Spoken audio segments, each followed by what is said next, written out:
And now on Who's Views, it's time to join JT, Paul and Third Doctor Ian for the latest headlines.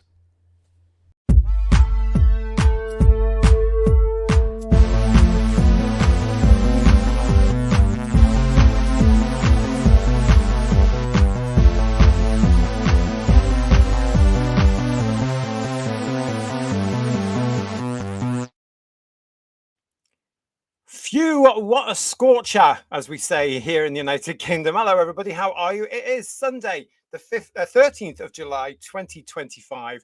And you're finding us here in the UK in the midst of a heat wave. Now, we don't get this often, so we're making the most of it. But blooming hell, it's hot. It really is. We're all very, very warm. In fact, this T-shirt, Who Views, is clinging to me. I'm sure you didn't need to know that, but I was sharing that with you anyway. Absolutely, but it is. It's very warm. How are you all? Welcome back to The Views. Good to see you all. Come on into the chat. Thank you so much for joining us again for more news as we discuss the issues that are affecting the Doctor Who world. And yes, even while the show is not in production, it's still carrying on. Oh, there's lots to talk about because have you heard? Mark Gatiss has a brand new career show on the way. Have you heard about this? If not, we're going to be looking at it in this particular show. We've also got some missing scenes, apparently, from season 2. Now, a couple of them we know about, but we've got another one to talk about in this particular one. Do we really care about it, though? Not too sure. But will it make any more sense to the episode? Also, probably not. And regeneration. Yes, hopefully we'll get time to talk about that because I know it's one of Paul's favourite subjects. But regeneration, we're going to be asking what exactly has RTD done? And now even certain members of the media have noticed. We're going to be looking at all that. Let's bring them on then. Without further ado, I've got Third Doctor Ian and I've got Paul here. It's like 1976 all over again, you're saying? I'm referring to the weather. That's just an ageist gag there that only you guys will get. That's fine. Yes, absolutely. Absolutely. You know what? You know what? I find it interesting that younger ones may not know this, but in 1976, the heat wave lasted for 2 months from the end of June to the end of August. And it had 15 days consecutive where it was over 32 degrees. And the peak was about 35.9 degrees overall. And during that time, in the 1970s, in fact, going from the mid-60s through the 70s, the climate debate from climate experts was about global cooling, and they were insistent that there was going to be an ice age, here's the bit, within 10 years. We hear that a lot, don't we? And that we needed to pump more CO2 into the atmosphere in order to counteract it. Oh, no, it's not what they said. I don't remember that, you see, because I was only little. If you watch the Ice Warriors, they give you different advice on that, don't they? So yes, they do. But it just shows you how the narrative changes. Hot weather, ice age, hot weather, global warming. It's all breaks, isn't it? Well, all I remember about 1976 is going with my mother down the street with a square plastic box type thing and having to fill it up with water. From the standpipe, Yeah, you had to line up with the queue and lots of neighbours as they filled this water. That's what I'm. And I'm also remember having to have a bath in the sink. That's it worked. Well, you remember as well that they're so hot. The pavements were hot. The tarmac was bubbling. Yes, that's how hot it is. You couldn't. It's like walking on a hot beach in a hot country in your bare feet. It was so hot. It was incredible. Yeah, it really was. And you know what? It was great. Yeah. We really enjoyed it. Nobody panicked. Nobody thought the world was going to end. It was fantastic. It was just a fantastic summer, and now it's global apocalypse. I was listening to Radio 4 because I'm really sad. And it was one of those panel show, any questions, I think, or the equivalent of that on the radio. And there's one woman came on and says, as we're now about to enter our third heat wave of the year. And I thought, it's just the third time there's been a few warm days together. It's not. Do you know that we deserve this though? Because we had a terrible winter.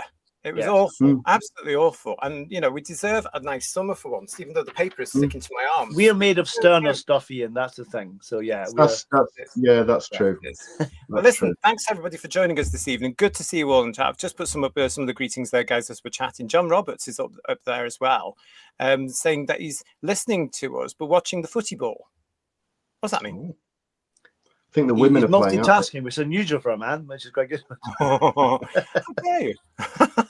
There it is, John Roberts. Listening to you, JT, but watching England vs Cymru as well. Oh, well, there you go. Well, what's the score? I don't want to know. Let's get back to the show. No spoilers here, no spoilers. Graham's with us as well. Hello, Graham. And Raymond's there as well. Hello, Raymond. How are you doing? Marjorie's with us. Hello, Marjorie. Good afternoon, JT, Ian, Paul, and chat. And happy 40th to Live Aid. Yeah. It's 40 years ago today. Yeah. Live Aid. I watched it transfixed because I wasn't allowed to go to it because my mother and father said, no, you're too young.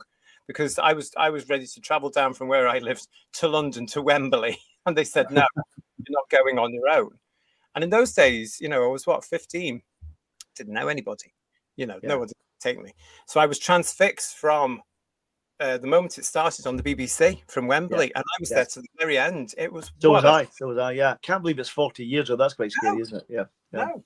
40 years, and goodness me, you look at it now and the body of work from all the bands that were there. Now that was proper music. Yeah. Goodness me, everybody from Queen to Bowie, George Michael, Elton John. Oh, everybody was there, weren't they, that day? What a day it was. Phil Collins. Elton John went on Concord, didn't he, and performed in the American one as well, because that was happening at the same time. Didn't Phil Collins do the same? Can't remember. Phil Collins flew over and did one as well. Lots of you in the chat with us already, but it's good to see you. Thank you very much. We've got lots coming up for you tonight. And as ever, we want to know your views as well. Stephen Braddock saying, I remember standpipes and swarms of ladybirds in 76. Yeah. I'm sorry I've started this. I do apologise. Yeah. The thing with the ladybirds is now we're crying out for them because they're endangered species here in the UK. If you don't know about it, we need them as well. They're extremely good for the garden. So yeah, more ladybirds, please. Listen, I want to say, as usual, a huge thank you to everybody that's been getting in touch this week, especially to Ray Teasdale, who's been in the hospital, guys. He's been in the hospital the last week. So get well soon, mate. I hope you're all right. Yeah, get well soon, mate. Yeah. Rory Stanage, Gary Bryant, Mark Hulse, to Graham Buxton, to John Mason, to Mark Hevingham, to Michael Gorman, and to George Rainey, and to Cody W1, and to Paul Clark. Thank you so much for getting in touch this week. Really appreciate it. Thank you for everybody that's been getting in touch. I've only just managed to get onto the emails yesterday. I managed to get onto the email, so I've still got a lot to get through. But if you want to get in touch with us, you can. It's whosviews1@gmail.com. whosviews1@gmail.com. You can also find us, of course, on our Facebook page and our Instagram, which Kirsty runs for us. So thank you very much for that. I know she's in the chat, so thank you. And so is Legion of James as well. So thank you, mate, for that. I also want to say a huge thank you to Paul Clark. Now, you are, if you don't know, watching the channel that has been blocked by RTD. Yes, he blocked us from following him on his social media, his Instagram pages. But are we bothered? No. Are we celebrating? Yes. And just for a laugh, we produced a series of T-shirts called "Blocked." Whose views blocked by RTD? Well, I'm delighted to say that some of them have been selling, and we've had this picture from Paul Clark over there. Superb. Now this is brilliant, isn't it, guys? This is Paul Clark over in America, by the way. Excellent. Brilliant. Yeah. That is superb. And he sent us a lovely message as well. What was this saying? Where was it? That he was delighted to wear this as one of the first people to have been blocked by RTD on his social media, because obviously Paul had the nerve to criticize him. So this T-shirt really suits him as well. He's also had another picture of him and his lady friend at the pictures. So there you go. But Paul sent a message saying, I mentioned on Whose Views, what an honor. Well, there you go. You're very welcome. You guys have really become a voice for so many of us. I was actually really starting to disassociate myself from everything Doctor Who until I found your channel, and it saved my relationship with the show. So thank you. I've had a horrible time with some corners of fandom, and I've had my old, because they doxed me for calling RTD out as far back as 2023. Okay, fair enough. Yeah. But yes, we all know that feeling, don't we, guys? Yeah, don't let the new series put you off the classic series, whatever you do. Yeah, no. Exactly. But I just wanted to show that. Stuff. Yeah. Yes, proper Who. That's what we all want, everybody. So I just want to show that again. And it looks really good, actually. It does, doesn't it? Paul. So yeah, I'm delighted you've got your t-shirt. I'm glad you're wearing it with pride, and thank you so much. I love the thumb, the big thumb. It's all humor at the expense of a certain person. That's all it is. It's just a laugh. But they're there at our Who's View shop if you're interested in them. Hopefully it'll start trending though, and the t-shirts will sell out. If he gets to write any future episodes, he'll write it into an episode or something like that to try. There'll be a fan wearing it. That'll be good publicity for us if he does. Goodness me, can you imagine if he ever comes back? Yeah. We're going to be looking at some of this. And this is probably going to come up in the conversation during the evening, everybody. Mark Greaves, thank you for your super chat. Mark saying to us, are the missing scenes the plots for the episodes? There's having more than one scene, I'd imagine. Very possible. Yeah. Paul Hevingham, nice to see you, Paul. Hello, I was at a convention run by Paul Vanessa's. Am I saying that right? Paul Vanessa's? Yeah, that's right, yeah. I can never say his name right. But Home for the Queen set at Live Aid, the best performance ever, and I saw them 5 times. He was magical, Freddie, that night. He's superb, yeah, he really is, yeah. I remember watching it at home, Paul, being the age I was, just being blown away by the control this man had over thousands of people. He was an amazing performer, it really was. God bless him. Yeah. Really was, yeah. And this was at a time when Queen was sort of not around. Yeah. Amazing. The things we remember. If you weren't there, as they say, especially with this one, yeah, you missed out. Another super chat here from Digby. Thank you very much, Digby. A lot of Gattis did for New Who wasn't great, kind of like fan fiction. I'm thinking Victory of the Daleks, which was just silly. I've forgotten Victory of the Daleks, mate. So thank you very much for popping that back in my head. I have to say, I quite like Gattis as a writer. Some of the stuff I quite like, especially the episodes of the Ice Warriors. I quite like. But anyway, that's my yeah. All right. I'm alone in that, I can see, but that's yeah, you're on a minority there. But yes, I just want to say to everybody though, we have got some good news about Doctor Who and Ncuti Gatwa. Yeah, absolutely brilliant good news, because, ladies and gentlemen, boys and girls, he's not coming back to Doctor Who. Oh no, I'm gonna cry now. It's really? Oh, what a shame! What a real shame. Yeah. I can't believe that there are certain fandom members out there that are insisting this is all a plot and this is all a ploy and that's a great big red herring and that Ncuti is coming back and he's coming back to be Doctor Who. Well, it's my mission on this particular edition of Who's Views and Headlines to say, you're wrong, he's not coming back. And this even goes on to BBC One this morning, where Ncuti Gatwa and this other bloke he's doing this play with, whose name I can't remember now, from A Discovery of Witches, were on BBC One with this with this woman, Laura Koonsberg, on a politics type show this morning on BBC One this very, very morning. Yeah, there he is. There, it's Mr. Gatwa himself. Look at him. Look how smug he looks. Is his T-shirt making a statement about skin colour just for a change? God. It's this group he's working with now. It's Ballet Black. They're teaching him ballet for a new role he's got, or something he needs to do in the play, or something like that. And is he saying black because we might not notice? Oh, that's what they're called. That's what the organization's called, and it's one of these things again that's come about with the reintroduction of segregation, and everything's got to be labelled, isn't it? So that's what it's called. Anyway, what's come about with this is, on this show this morning on BBC One, he actually said he is done. Now, this tied in very nicely with an article that appeared in the good old Radio Times this week, which was this one. Doctor Who's Ncuti Gatwa reveals he doesn't know who the next Doctor will be. I just don't know who the next Doctor Who is, but it's certainly not me, he said. Now, as he promotes his new play, Born with Teeth, which is why he's on this politics show for some unknown reason this morning. Why would he be on a politics show? Gatwa has admitted that he even doesn't know who will be playing the next Doctor, perhaps strengthening suggestions that it is not Billy Piper. You've just not compared me to a politician. BBC Nick Robinson gives Ncuti Gatwa a proper today grilling over whether he's finished playing Doctor Who. Now he's playing Christopher Marlowe. This was all on the BBC Radio 4 show the other day as part of this tour they're doing to promote. When pressed on whether he had finished playing the Doctor, he told Nick Robertson on the Today programme, I finished playing Doctor Who. We all saw the gold sparkle, or did we? I don't know. I just don't know who the next Doctor Who is, but it's certainly not me. So for that small amount of fandom, get over it. There you go. Yeah, Why would are he they be on thinking a that perhaps athletic it's show? a pause for him to come back? So they've got Yeah. Billy covering it, and then he'll come back and she'll go away again, and it's all never happened. Another dream sequence we're not going to get, fortunately. I don't see why he's on a politics show, though. I mean, you might as well ask a pilchard what it thinks of particle physics. You'd get a more sensible answer than anything about politics from Gatwa. I'm amazed he can even count. I just think he's an idiot. I'm not an sure he absolute can. idiot. Yeah. Well, I just thought this was interesting because he is on this tour this week. I'm probably into next week as well. And I think the guy's name is Edward. I can't remember. I should know his name, the guy he's working with in this Marlowe thing. But I can't understand why it was on a Sunday morning political show, unless they're desperately trying to find an audience.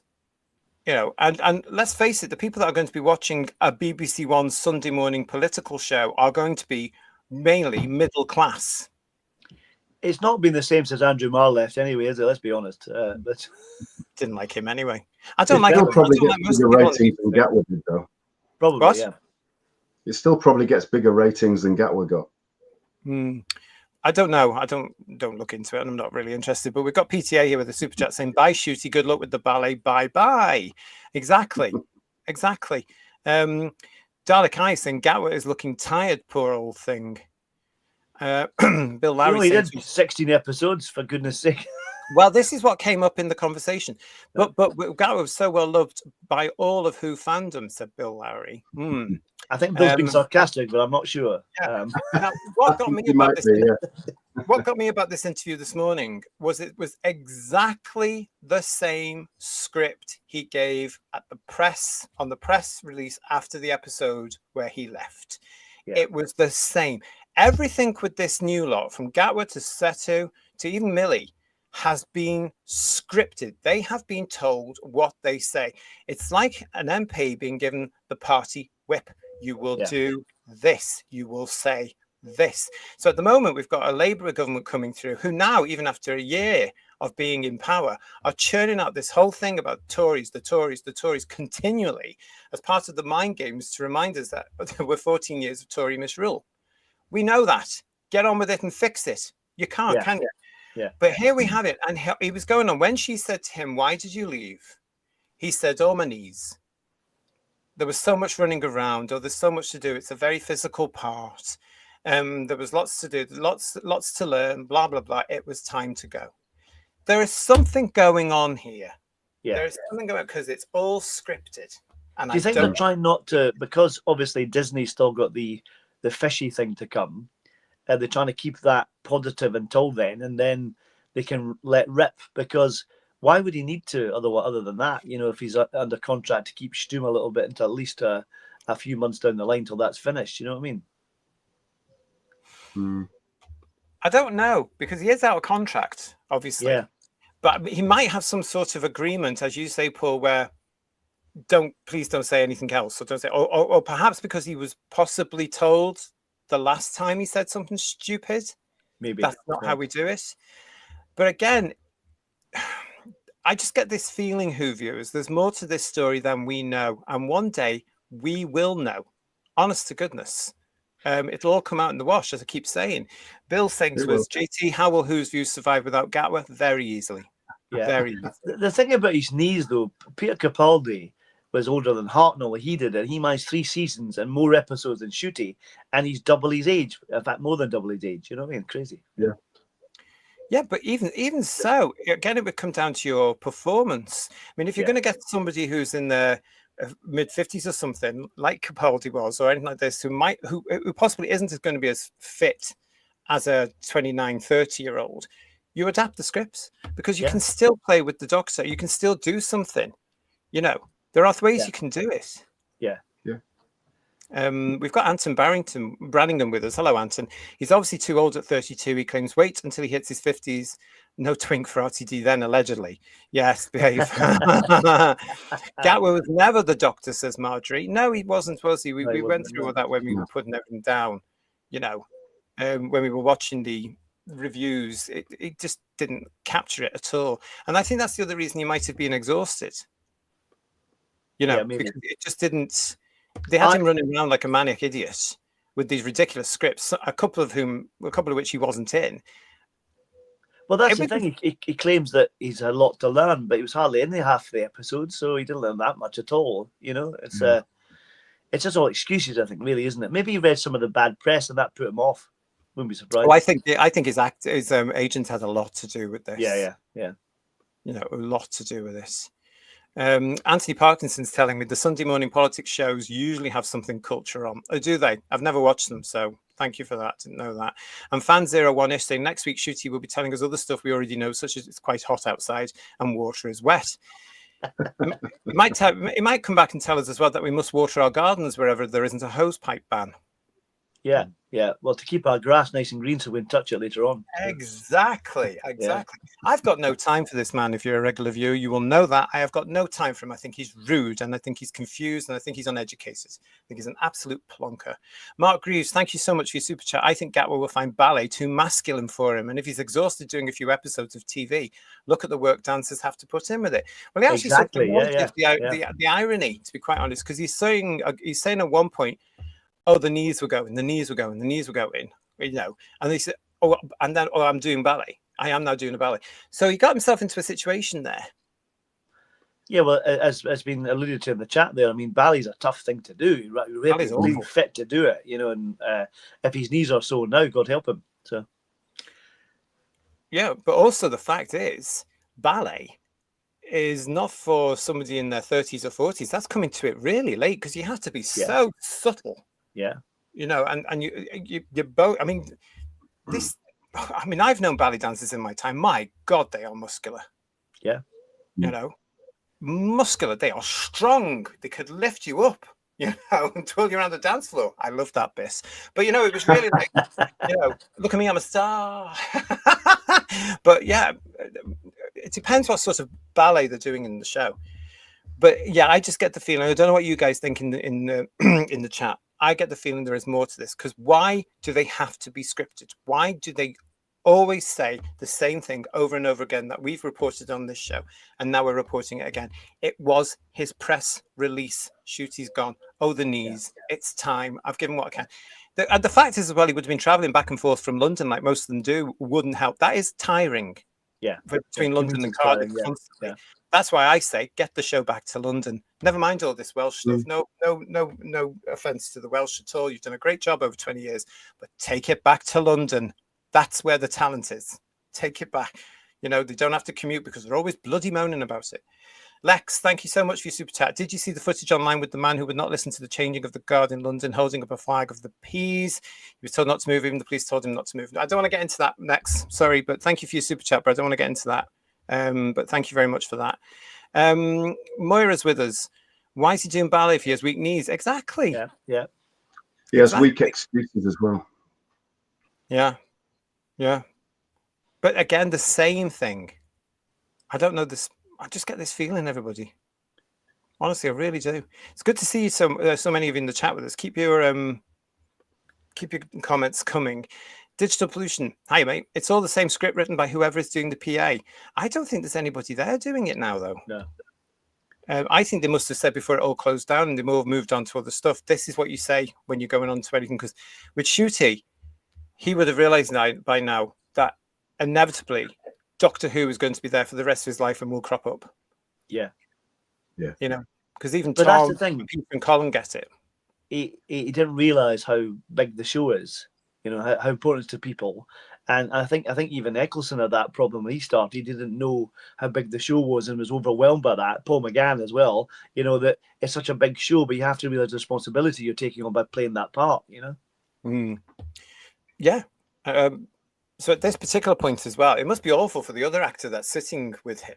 I always felt for actors that were with, and you know, somebody that had been in Doctor Who, because the conversation would always turn away from the current production they're in to Doctor Who. So whether it be an ex-Doctor or a companion, it was Doctor Who, and that other actor had to sit there like a lame duck for a little while, not being able to contribute to the conversation because they've never had anything to do with the show. It must be awful. It must be terrible. And we don't really want to know a lot of the stuff because as fans, we know about it anyway. So you're not giving us anything new. Sliver Wolf is saying, yeah, I turned on my TV and saw this. I was in total shock. I had to tape it because I couldn't believe what the hell he was doing on a political program. I've still got to watch it yet, though. Well, once you dig out the VHS, it'll be fine. Hartnell's Ghost is saying, notice that LK did not mention he helmed the lowest Doctor Who ratings of all time. I don't think they're ever going to say that yet. No. No. They're not that honest, are they? I'd love to see what Michael Grade thought of season 1 and 2. That'd be interesting.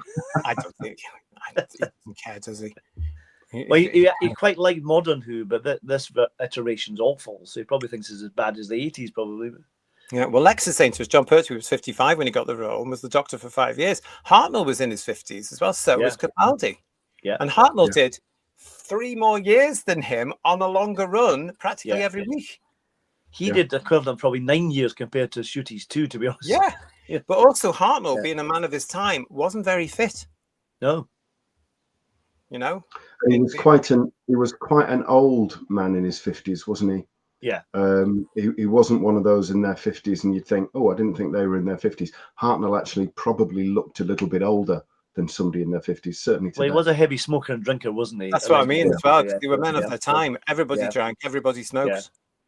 So they weren't as fit as Ncuti. He was at the gym every 20 minutes by the look of it from his Instagram and stuff like that. That's why his knees are knackered. That's why, So. Yeah, but he's not working out in the gym, is he? He's too busy posing in his underwear. Yeah. Van San, it's good to see you. I like your hat. It does feel like Ncuti is stating the bleeding obvious. Yeah, whenever they're going to ask him about Doctor Who, especially in this year, he's got the answer in his head. He's rehearsed it. He's ready. Watch my words. He's going to actually say the same thing over and over again. Digby, thank you for your super chat. Gatwa was a fraud, pretended to be an actor, but little more than an empty vessel. Ooh, there you go. And Mark is back with us. Mark Hevingham saying, when Chris left, the bogus comments about him being tired cost him work. Well, it wasn't just that. It was. We do know that there were certain people in the industry that stopped him working. Yeah. There's a book in that somewhere, Mr. Eccleston, if you're ever watching. Get it sorted. I have a funny feeling the same thing. Maybe it won't be blacklisted, but Ncuti's gone through similar experiences with the current production team the same way Eccleston did, I think, to be honest. Do you get that feeling? Yeah, I do. Yeah. So do I. Yeah. I really did. Something wasn't all pickety pokey and happy. Kerr Avon, we very recently watched the last 2 episodes from series 14, God help you, from last year. First one good, but the last one was, what has RTD done? The whole thing fell apart, so we can't watch this series. Well, don't bother. Don't watch any of it. It's. You guys have said before, you've read somewhere that it was all about content now rather than plot. Yeah. Yeah. I think he said that in an interview. Russell said it's about content, which is really lazy. You have to have quality product, not just content, surely, But I can't quality product over time will give you more content anyway. Yeah. Ncuti needs to be careful, says Phil Roy. He's given the impression he can't do more than 2 series of long-running shows. Potentially casting directors may not put him forward for shows with a 3 to 4 series arc. Possibly. I mean, they seem to think he's this big thing. Really? Like, I think he's not the success they were hoping for. Let's put it that way. So they might be in his head. And maybe in his head, yeah. And Dom Go with another lovely logo there. I can't stand his voice. He was on Radio 4 on Thursday morning too. Yeah, that's the one we just reported back from the Radio Times clip, and that's what they were talking about. Woodhouse wanted to. It's obvious Bad Wolf has fed Gatwa that dodgy knees line. You wouldn't want to admit anything like that. Eccleston hated the tie jab that the Beeb gave out. He did. Yeah. And he won't forgive them, of course. Certain people, that is. Hugh Janus, thank you for your super chat. The call of ballet tights and a tutu was just too strong. I'm not sure what he's doing it for. I don't know if it's to do with the play, because I'm really generally not interested. Don't give a toss. Or if it's something else he's doing, or if he's supporting something because the demographic it's for, or something like that. But it's not going to help if he's got bad knees from a year of Doctor Who. Yeah. What a wuss. And it's not even a full year, is it? If you count the time where the episodes were made, it probably wasn't an actual year, was it, to be honest, the time they took to film it, Or the amount of episodes there were, Legion of James is saying, and Problem Being's in the chat with us as well. Hello, mate. They are void of any personal character or independent thoughts, so they can only communicate by repeating a scripted answers. They are hollow, empty vessels. A lot of them come across like that because they turn around it's a shame that these days these actors have to be scripted Yeah. because they turn around and give stupid answers or say something political or something like touch grass. So in I a would sense, love to. go on, Paul. I was going to say, I'd love to. If this was Tom Baker, if you remember that 1980 interview with Sue Cook on Nationwide, he had a few sherbets, you know, he's a bit drunk, you know. That was lovely. Imagine Ncuti doing that. That'd be hilarious. Yeah, He was tired as well, wasn't he? He had a he tough was day. as well. Remember, Yeah. remember for Tom, that was a long day. They'd been to Madden Two Swords, him and John. Then Yeah. they'd gone to lunch. Yes. Then the call comes Yeah. through. It's been leaked, you're Yeah. leaving. Then they had to set up the press crowd. Then he has to deal with all that. Then he has to go on to Nationwide and goodness knows whatever else. The poor fella at the end of the day, he just wants to go back to the pub via, Yeah. you know, and then home, didn't he? Oh, let's have a look. Anthony Parkinson saying, yeah, it's all those Yas Queen high kicks that buggered his knees. Trying to have the exact same problem. That's why I left. Exactly. Yeah. Exactly. And Lex Kane, thank you for your super chat. John Pertwee did 5 years as the Doctor Who, and Tom Baker did 7 years as Doctor Who. Gatwa didn't even do a full season. Well, not by our standards of the old days. No. Yeah, because he wasn't in. Well, he wasn't in 1 in the first season. He wasn't in 2 really in the second season. I suppose you break it down. If you did 16 episodes, you break them in half, like classic Who's, but 32 episodes. Not an awful lot, is it? Or 34 or something. Yeah, but it's not long. No. Yeah. Thanks for joining us, everybody, for Who's Views tonight. Good to see you. We've only just started with all the subjects we've got for you, so keep it all coming. Because that was the so if he's around a bit more talking about this new play, be ready for it because it's all going to be the same script, I guarantee you. But I just get this feeling. I mean, let's look at that picture again. If I can line that up for you. This is when she was starting to talk about Doctor Who. That looks forced. Yeah, he looks very happy about that. You can look at his eyes. He looks like, oh Christ, here we go. You know. Yeah, he's glazing over. Yeah. You can just imagine the magic roundabout music going round in his head, can't you? Because there's not really any rational thought going on behind those eyes. Do you remember that scene in The Simpsons where Homer's thinking about the bear that does that? You know, that's a monkey, isn't it? Does that? Yeah, like that. Yeah. Yeah. I just get the feeling there's something else going on. I really do. Let's wait and see what happens with it all, everybody. Because as I always say, it will come out in the wash in time. There's books to be written and money to be earned.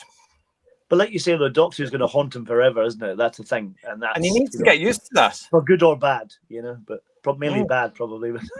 Yeah, it might not have got him into America like he wanted to, but that's because the state of the show in the Chibnall era, you know, was so bad. This thing wasn't going to improve it. This version. It might have got him into America if it had been written right and he'd been decent in the part, but none of that happened.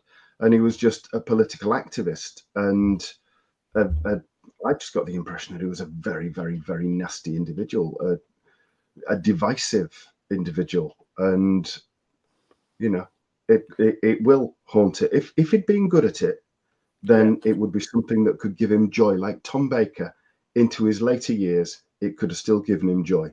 But this is going to haunt him. But that's fine because he haunted us. So I'm no sympathy. Yeah.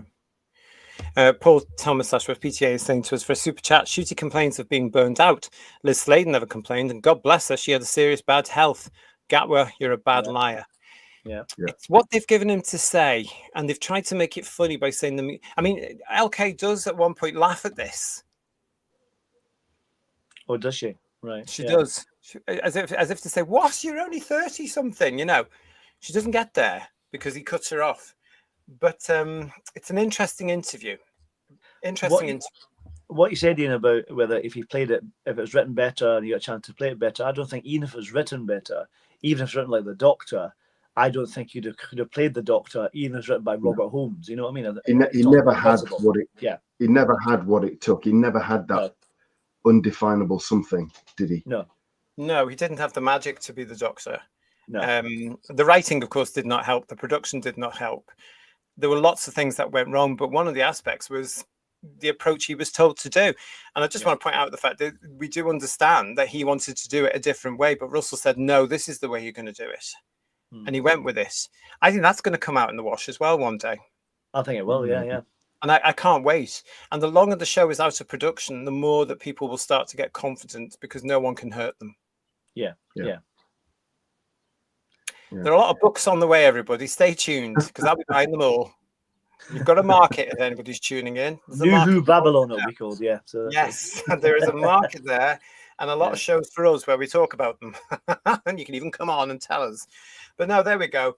So that's the latest from Gatwa. Interesting stuff, interesting times, everybody. You're watching Who's Views on a very, very hot Sunday, the 13th of July, 2025 here in the UK. It's just gone 25 to 9. It's good to see you all. We're going to move on now, because has the BBC fallen out with Disney in more ways than one? I don't know if you've seen this, but this hit the ITV press release this week. Let's see what the guys think of this one. Disney and ITV announced first of its kind strategic relationship. Now, guys, have you seen this? No. Have you guys in the chat seen this? I had to chuckle, but that's because I'm evil. but have a look at this. This is very interesting, and I'm quite excited about this. From ITV Press Centre, London, UK, the 10th of July, 2025, the Walt Disney Company and ITV announced today a new first-of-its-kind initiative to carry each other's streaming services in the form of a promotional selection billed as a taste of ITVX and a taste of Disney Plus, respectively. The exciting initiative brings together two of the UK's most recognisable entertainment brands to expand viewer choice and celebrate the best of British and international storytelling, marking a further milestone in the Walt Disney Company and ITV's long-standing relationship.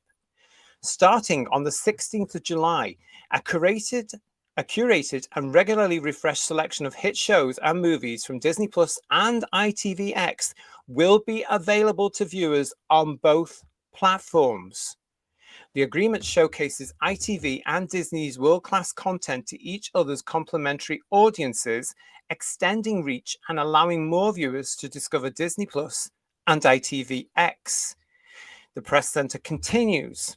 Disney Plus customers in the UK will be able to stream some of ITV's most acclaimed scripted and unscripted content. This includes the multi-award-winning drama Mr. Bates versus the Post Office, the espionage thriller Spy Among Friends, selected series of the reality hit Love Island, popular drama favourites like Endeavour, Vera, and the first series of Karen Pirie, coinciding with the second series premiere on ITVX. Olivia Atwood's immersive series Price of Perfection, as well as multi-generational entertainment like the 1% Club, A Taste of ITVX, will be available to all Disney Plus customers at no extra cost. At the same time, ITVX viewers will be introduced to a rotating rail of Disney Plus shows and movies titled A Taste of Disney Plus, updated regularly to reflect the breadth of Disney's global storytelling. The selection in coming months includes critically acclaimed award-winning titles from the first seasons of FX The Bear, Lucasfilm's Andor, and Only Murders in the Building, to selected series of reality titles including The Secret Lives of the Mormon Wives and The Kardashians, plus family favourites including Lilo and Stitch, the series, and Phineas and Ferb, A Taste of Disney Plus.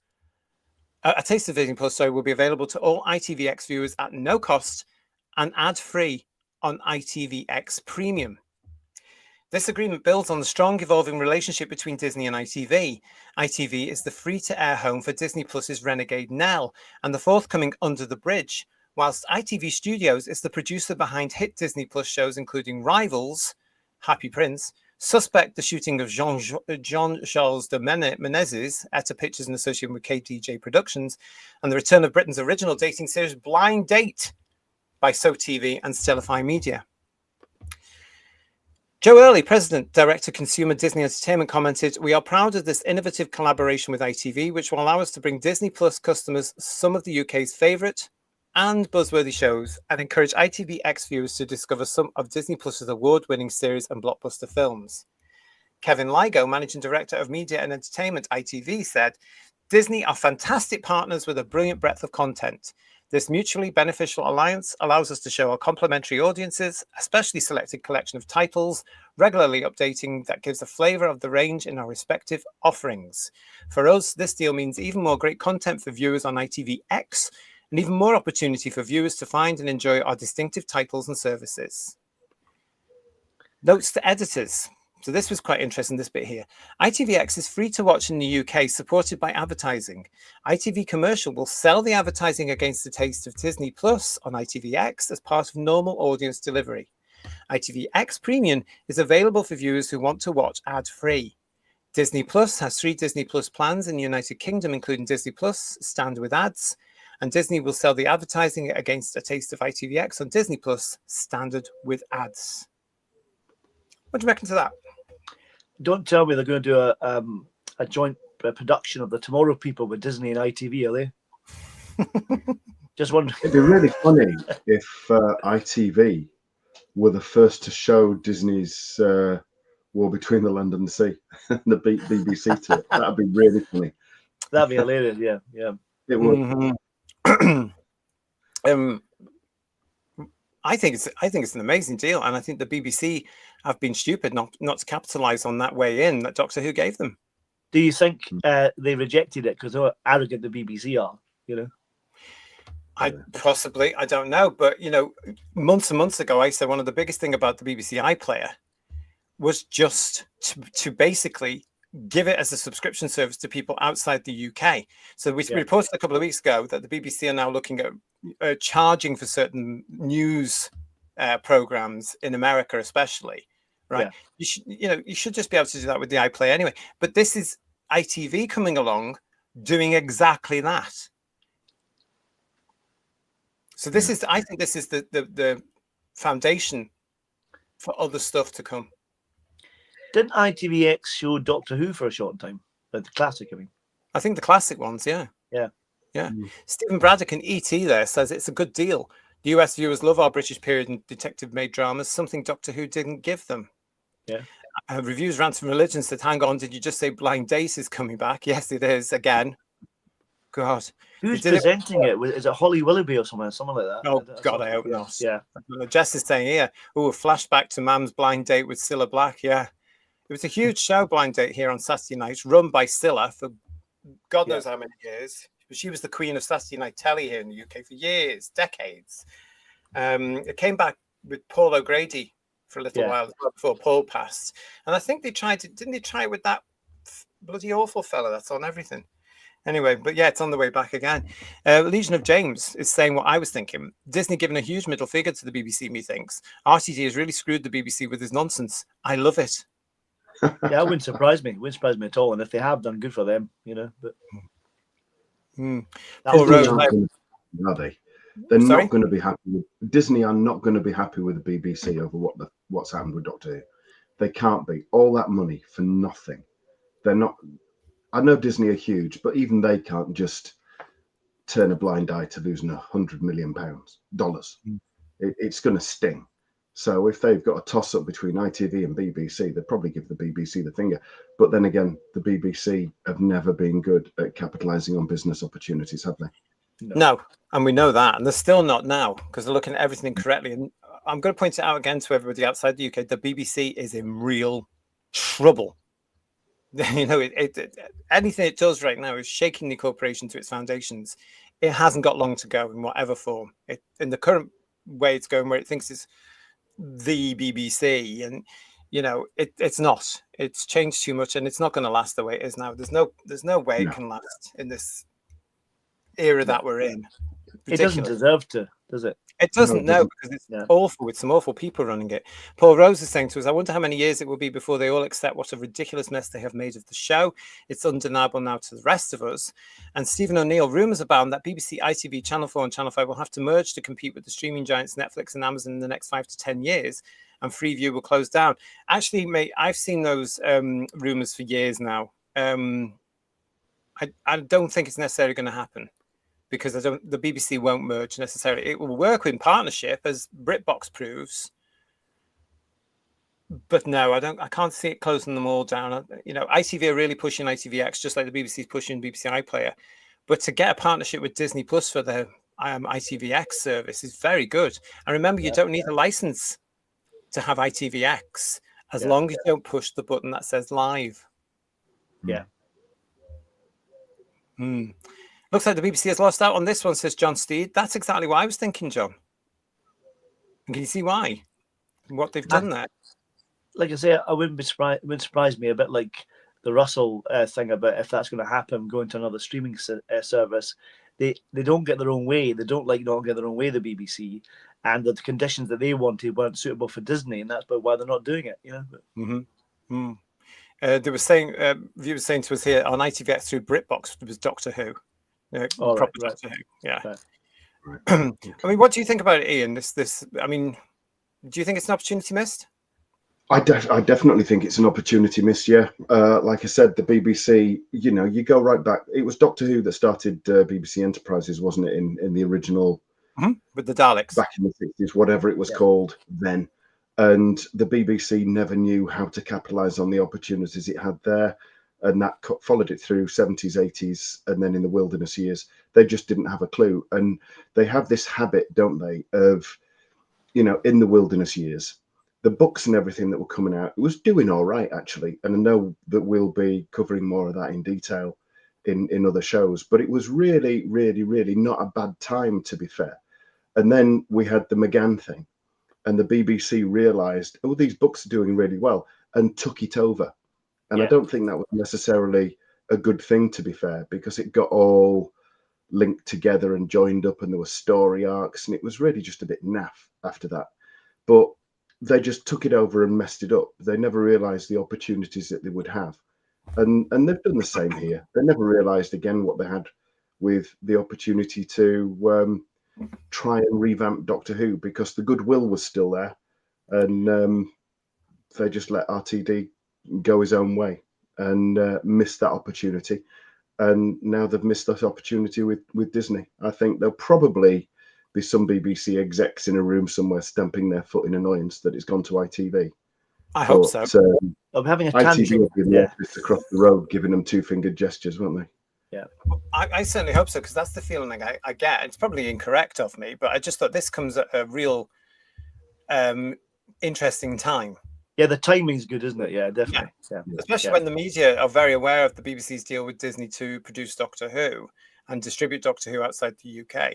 And then suddenly here comes ITV with their streaming platform, ITVX, and says, oh, by the way, we're doing this with Disney Plus, and we've had this very good relationship with them for years. And they were very clear in what I read out there, weren't they, to put that out? I didn't know that at all, though. No, I didn't. No. So there we go on that one. Thank you, Terrified Monk, who said I'd give a subscription to the iPlayer if it was available in the US. Granted, I'm cheap, though, so I probably wouldn't keep it. It depends how everyone does that, don't they? You go onto a streaming service, you maybe do it for a couple of months and get bored with it and stop that one and do another one or whatever, and you move around, don't you? Sort of thing. Yeah. Well, yeah, you do. But I think because if they did it right, I think a lot of people, not just in the UK, but abroad as well, would stay with the BBC, because we've got over 100 years of entertainment. And only the last 10 years have been really bad.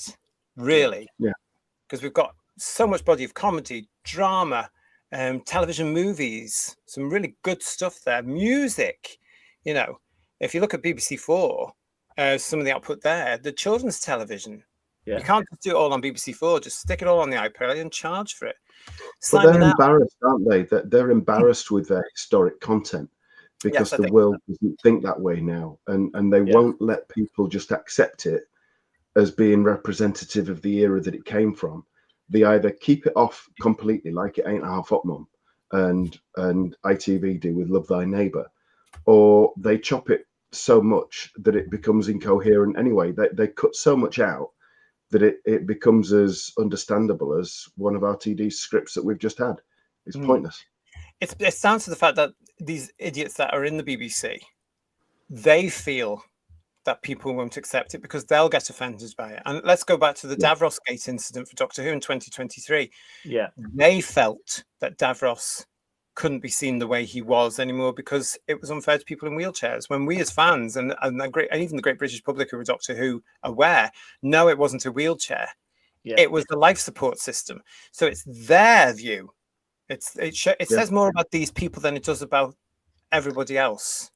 But what they have to do is, and they do it all over these channels now, and they show telly, and they have been showing in Hot Mum, Ian, on one of the channels recently, and I've been loving every minute of it. But they just slap on a disclaimer at the start and get on with it. That's what they should do. That's all they need to, in fact, they don't even need to do that.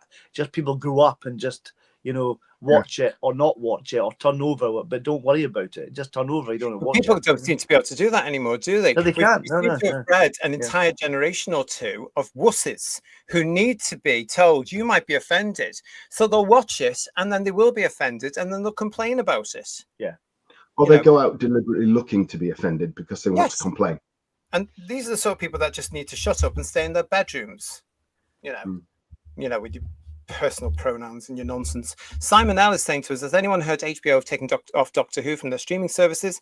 I think this is because of this. BBC and Bad Wolf have struck a deal with them. Yeah, HBO have announced over the last couple of days that they are taking Doctor Who off their streaming service. I personally don't think it's anything to do with any future from the BBC or Bad Wolf and HBO. No, they just think it's rubbish. That's what I do. Yeah, I think it's basically because it's had its time. They've had it on for quite a while. It's had its time. They've got a whole load of new content, and maybe it wasn't getting the viewing figures anymore because Doctor Who, as we know in America, the same as here. There's nobody cares. Nobody watches this apart from dedicated fans. Nobody wants to know. So I reckon it's more, Simon, an executive decision to say, well, that's been there for so many years. Get rid of it now. Get rid of it now. Personally. I don't know. Mark Hevingham that's saying to us, and if Doctor Who's off the air for 5 years or more, where would it come back to? The BBC may be gone. Don't forget, though, that the BBC have nothing to do with Doctor Who. It's BBC Studios. And BBC Studios are in a healthy position because it's an independent production company.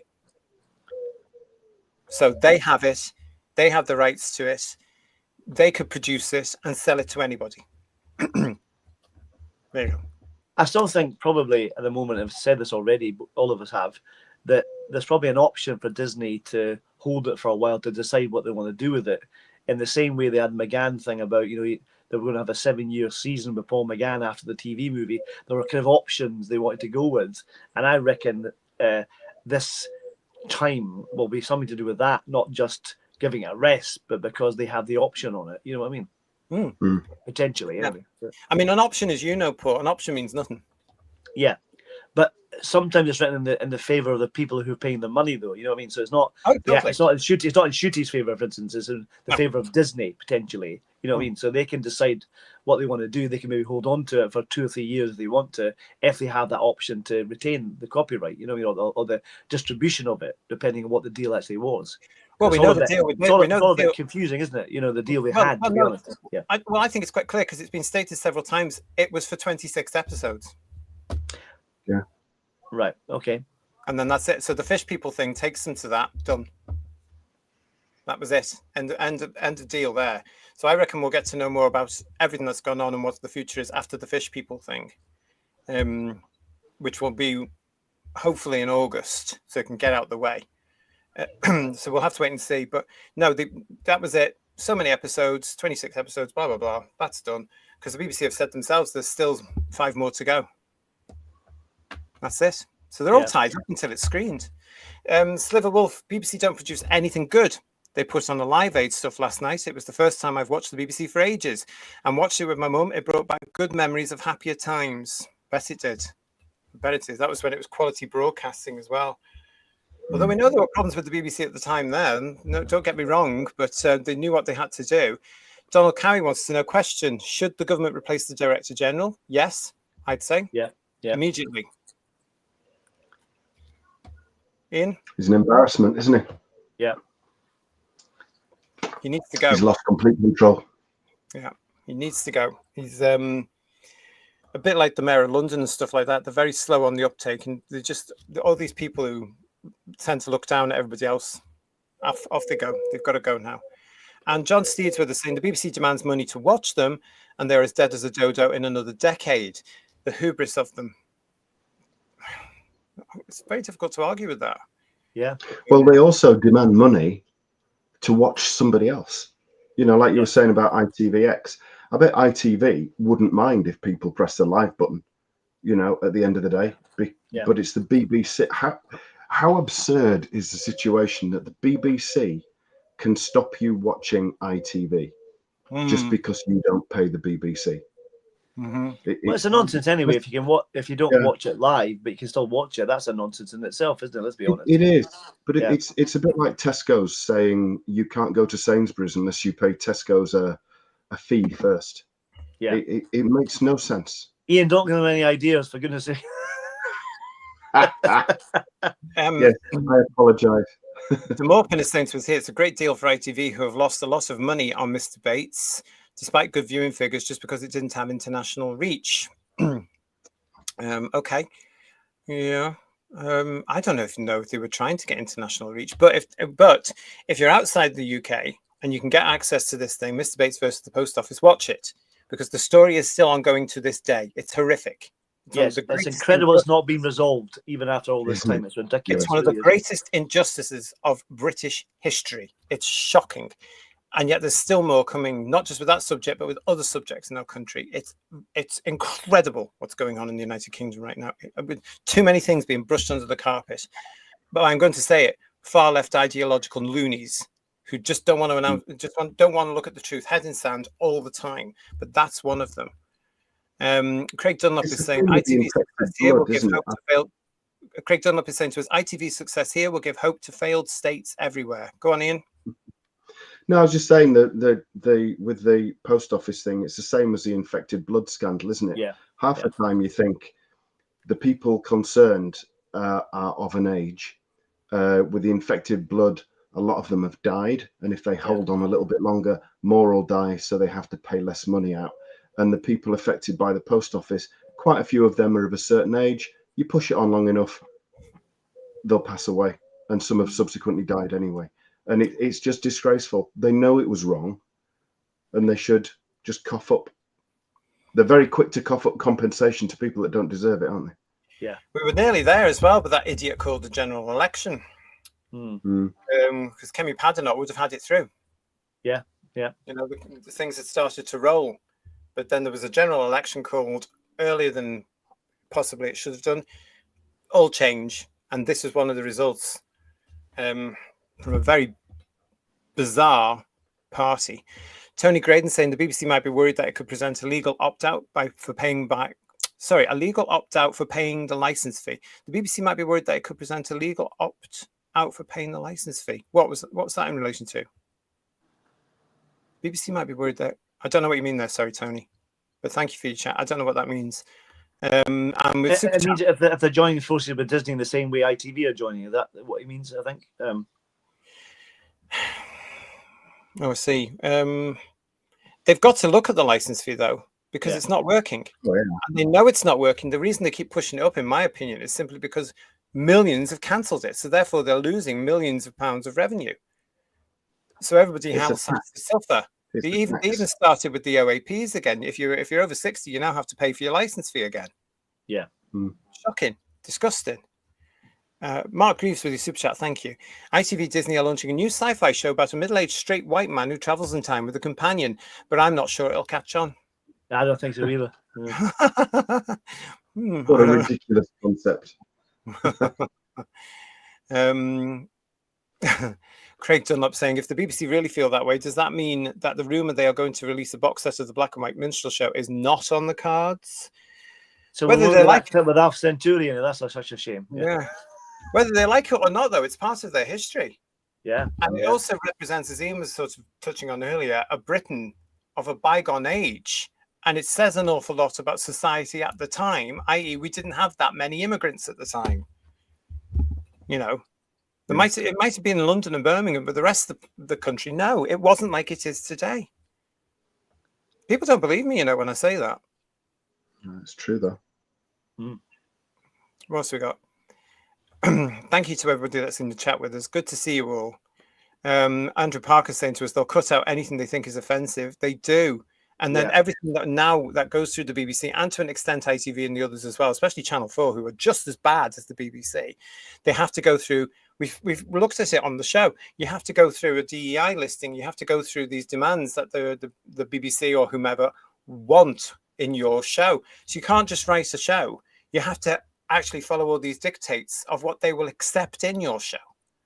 Yeah. The majority of it is DEI nonsense. So you'll have to create a character that suits this, where it might not be in your actual story. Yeah. This is show business today and alleged entertainment today. Totally up their own arses. I've mentioned it before. Go on, Paul. If they're going to cut so many programs, or we talked about the Carry On films on ITV and stuff like that, if they're going to cut stuff, what's going to be left? Because after a period of time, everything the way it's going is going to be offensive to someone. So where do you stop? It's madness, you know. It is. It's insanity. Duncan the Funky Evans has joined us. Hello, good to see you. And it's his birthday. Happy birthday to you, Duncan. Happy birthday. Happy birthday, Duncan. Yeah. Hope you're having a good day. JT, isn't the BBC's charter up for renewal soon, says Eddie? To be quite honest, I've completely lost track. I don't know. Because we've had two increases. I've heard it talked about. We've had 2 increases on the license fee within a year, which doesn't usually happen. You know, and they are getting support from the current government as well, for whatever reason. PTA is saying to us the BBC needs to go full stop. Yeah. It needs to adapt, it needs to change. And they can't keep demanding money from the public for something a lot of us don't use anymore. Yeah. Atherstone 55, it's good to see you as well. Thank you for joining us. Hope work is all right with you. Hope you're having a good day. What else we got? We've got Mark Milford here for us. The deal for Doctor Who was Disney branded TV and BBC Studios, the production sides of each. BBC Studios have 5 streaming services. It appears they are leaning, I think that is, into Amazon's global streaming services. The problem with the BBC, ITV, Channel 4, the British industry is not in a good state. It hasn't been for decades. When it's done properly, we can come up with some of the best television in the world, some of the best films in the world, but we just don't have the money. We do not have the resources. We are not Hollywood, which squanders money left, right, and centre on crap and doesn't care because it's all profitable for them to some extent. They don't care how many billions they lose on whatever superhero film it's going to be tomorrow. They don't care. We in Britain have to. So when things are not being successful, or not proving successful, when something like Doctor Who is getting less than 2 million people watching after millions of dollars and pounds being put into it, questions have to be asked why in our country. They can't just write it off. So, you know, in our country, they're going to have to lean into every other existing current resource that's around them for partnership. It's the way it's going to have to be if they want to get these things out across the globe. If they want to make them big, they're going to have to. There's no way they can't. Any comments, guys? I'm not sure it's a good idea, man. Oh, it's definitely a good idea. Yeah. Right, go on, Ian, explain. You said it's not a good idea. No, I think when you move, I mean, don't get me wrong, I do not like the BBC, and it did produce amazing stuff, and it was amazing stuff, especially through the 1970s. The output of the BBC was absolutely stunning, really. You partner with other organizations and things like that, other services, and you will dilute, not that they have much left of what made it good anyway, but you will ultimately dilute that. I don't like using, I remember Colin Baker using it, that Britishness part of things. But I mean, that's just me. I just think, you know, some partnerships may be, but not entirely in bed with another. I don't know about you, Paul. You do think it's good, don't you? Well, I think the potential is a good idea to have some kind of BBC streaming service or some description other than the license crap they have at the moment. That doesn't work. That's antiquated. It really is. But the BBC have the quality. They had the quality to make good stuff. If they just continue to make good stuff without the politics, without the DEI, all that kind of stuff, they need to just think about making proper television. And they could be good again, but they're not going to do that because they're so up themselves, aren't they? That's the thing. They're so arrogant about what they make, and they think what they say is right, and everything's so biased, all the news, etc. They need to really just start making programs properly and cut all the politics out of it, you know. Their management is very London Islington, isn't it? Yeah. It reflects that area and that demographic, and that very, very, very far left, ultra far left thinking, and it permeates everything the BBC do. It's not just everything BBC, though. That's the entertainment industry all over. As I've mentioned before on the show, I am constantly having arguments with people on the Stage's Facebook page. And all this started from some production person saying, why are people not coming to see our shows? And I went on because we don't want, people don't want to be lectured to with your far left policies and ideologies, and your rewriting of history and your recasting of parts, because we're not stupid. And it's gone on from there. And then it's led, of course, into the trans debate. It's gone into all these other stuff. But these people are just so arrogant. They just snigger at you. They won't discuss it with you. They won't listen because they're right. They are right. And it's that attitude, especially from the London bubble, which is poisonous, in my opinion, because they're like an echo chamber, a massive echo chamber. And anybody that comes along and tries to give them a truth, head in sand, they don't want to know. It's all la la la la la la. And they just throw a tantrum. That's what they do. They just go up, for God's sake. Yeah. And when you look at how many people like Gatwa and Setu turn up to certain rallies in our country, how uneducated can you be? Because that's the bandwagon. There are so many bandwagons in show business and entertainment, and they've all gone down that way. And when you're looking at paying anything from £100 upwards for a ticket, you don't want to be lectured. You want to be entertained. Yeah. But the BBC is very much part of that. Donald Cowie is saying to us, the UK Doctor Who fan channel, that's us, Doctor Who still has panel at Comic-Con San Diego 2025. This is for the fishy thing, isn't it? I think, I don't even know if it's that. I don't know. I can't really think of anything else that they would do at it, though. There's absolutely nothing else pending. They've got the same set as last year, which is the TARDIS doors in the console room.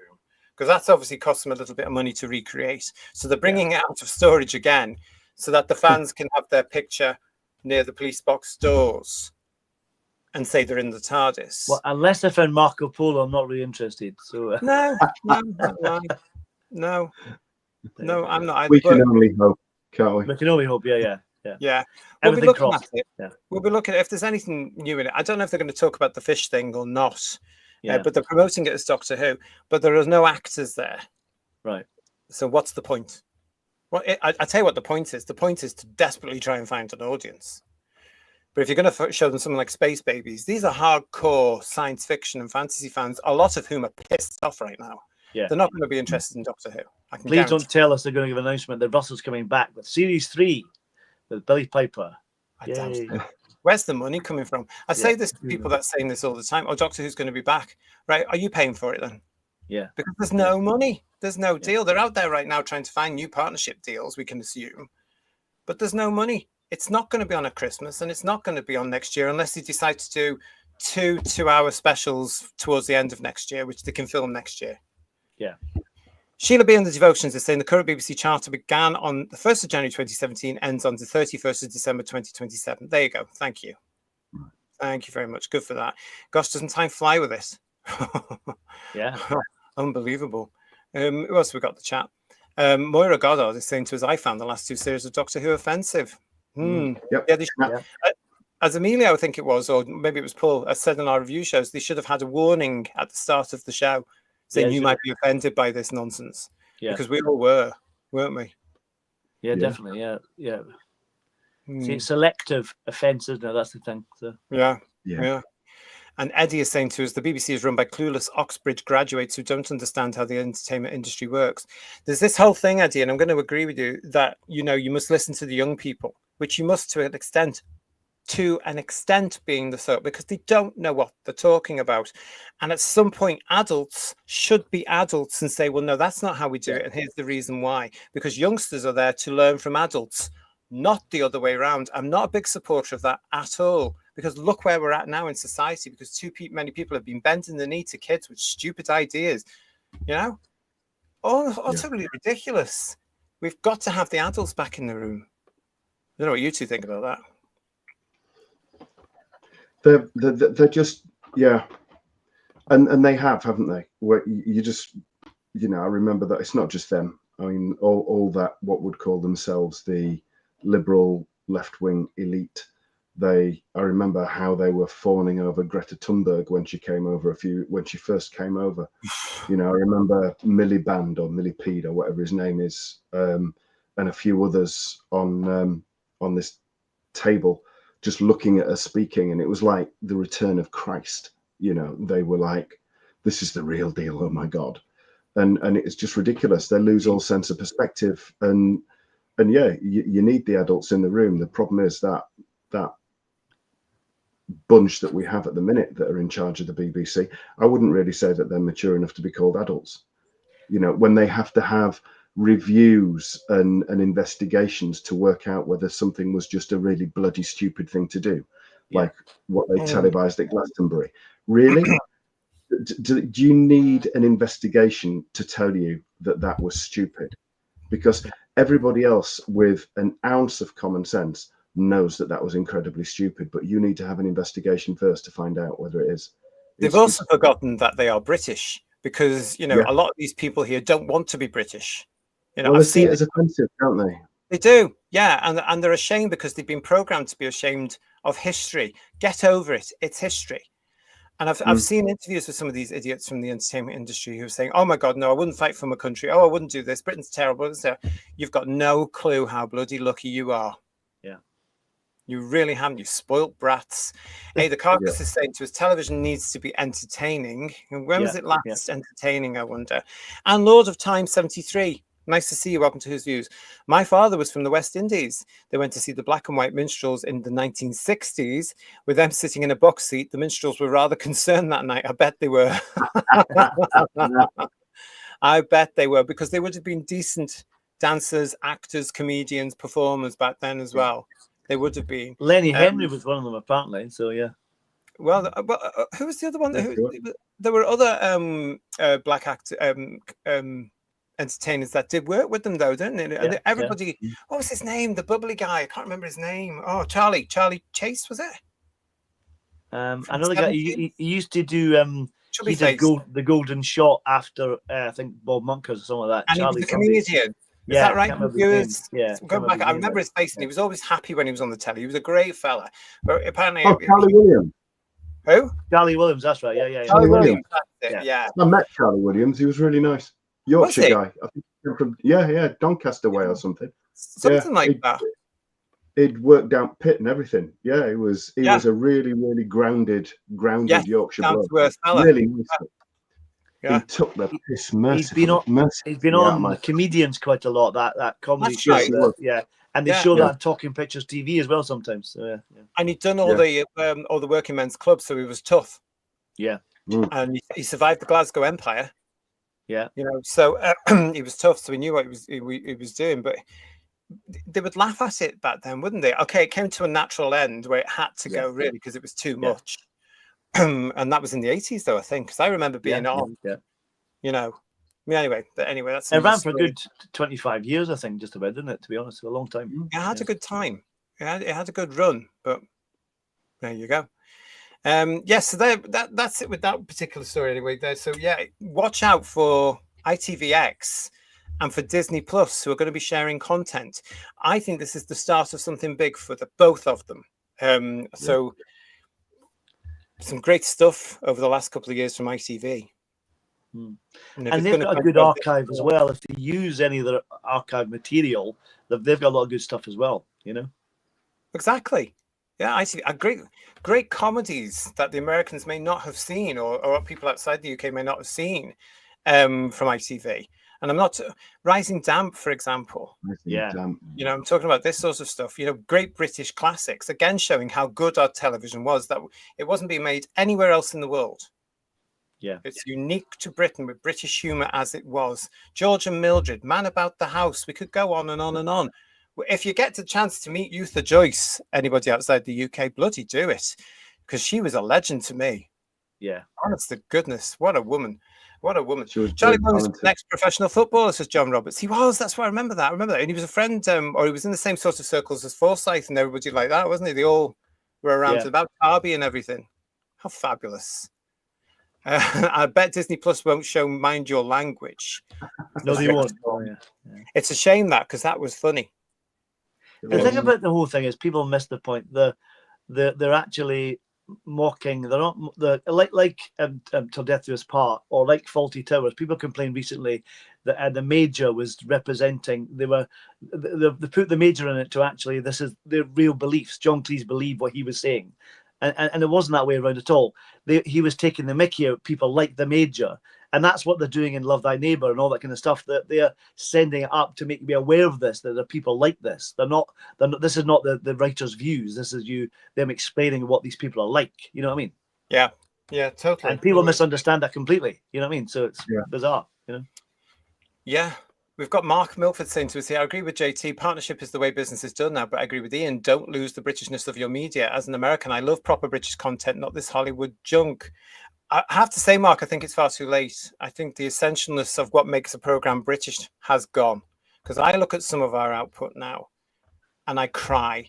Because I just think, what have we done? Let's take Doctor Who as the prime example. You'll all know if you're a regular Who viewer, I can't stand this showrunner BS. I can't stand it. I want a producer and I want a decent script editor that will work with his or her writers to say, I don't like this.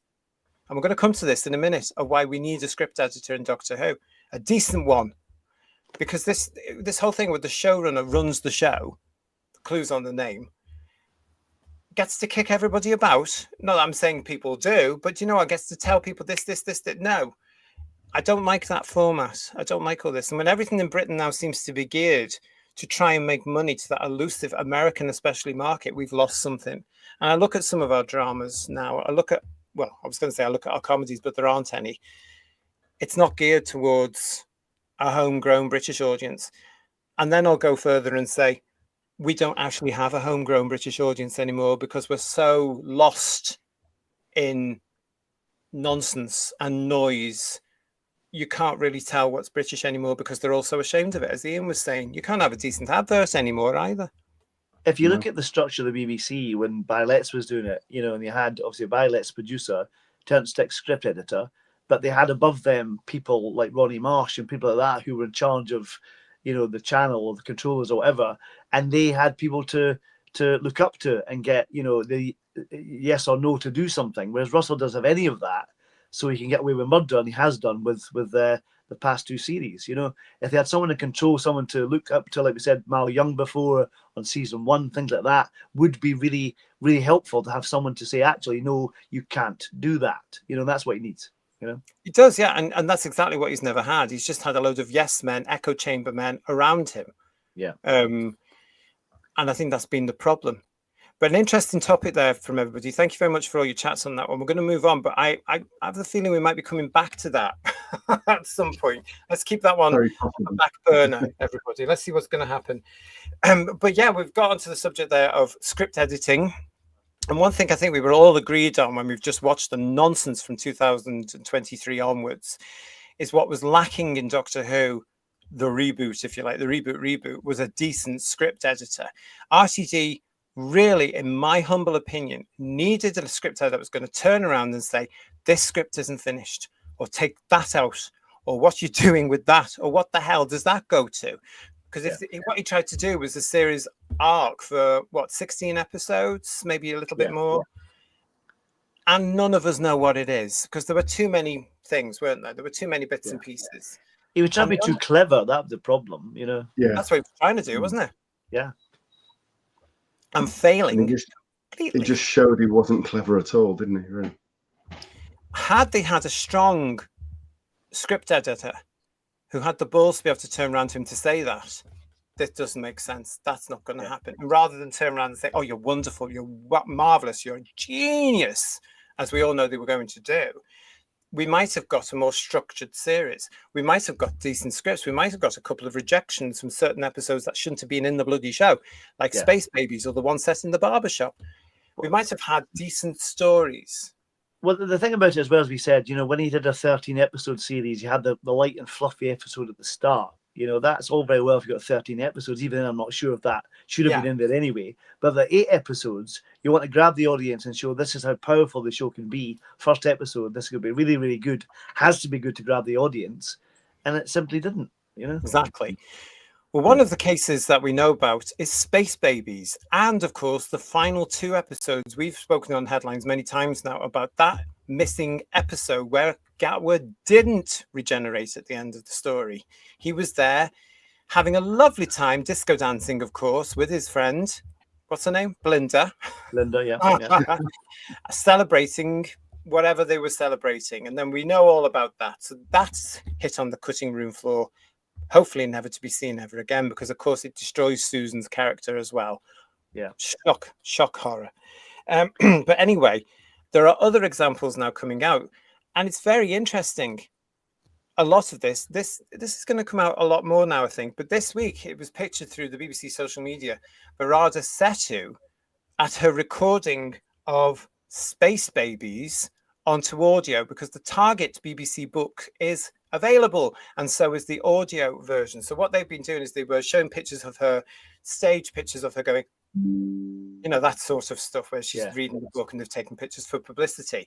They've also inadvertently included in the book, which follows the script, a missing scene. Now, I don't remember Space Babies at all because of it's gone. It's out. Oh no, so this is not Space Babies. This is the Robot Revolution, which is just as bad. So this is Barada's first one, isn't it? So it's the Robot Revolution. It was better than Space Babies, but only just. I can't remember it. I just remember it being substance over style. Just didn't make any sense to me. But look at this particular one that they put out there. Read a deleted scene from the new Target novel, The Robot Revolution. So this is actually part of their publicity for this book and the audio book. That is desperate. It is very desperate, isn't it? Just let me go to Amazon. Just let me go to Amazon and buy it, because it's such an exciting. It's about $9.99, by the way, $9.99, $10.99, something like that, for a very thin version of the Target books. So listen, everybody, for you in the chat, do you remember this episode? Do you remember this particular scene? Because I don't. Shows you how much attention I was paying to this awful series. But here it is here, and allow me to read this for you. Yes, life was safe and straightforward, and if sometimes Belinda thought it was perhaps rather boring, there was the Jatha Cam. I don't know what that is.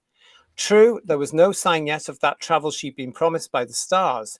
And if you'd asked her the most exciting thing ever to happen to her, she would tell a story about when she was 7 years old and ran carelessly and unthinkingly out onto the street.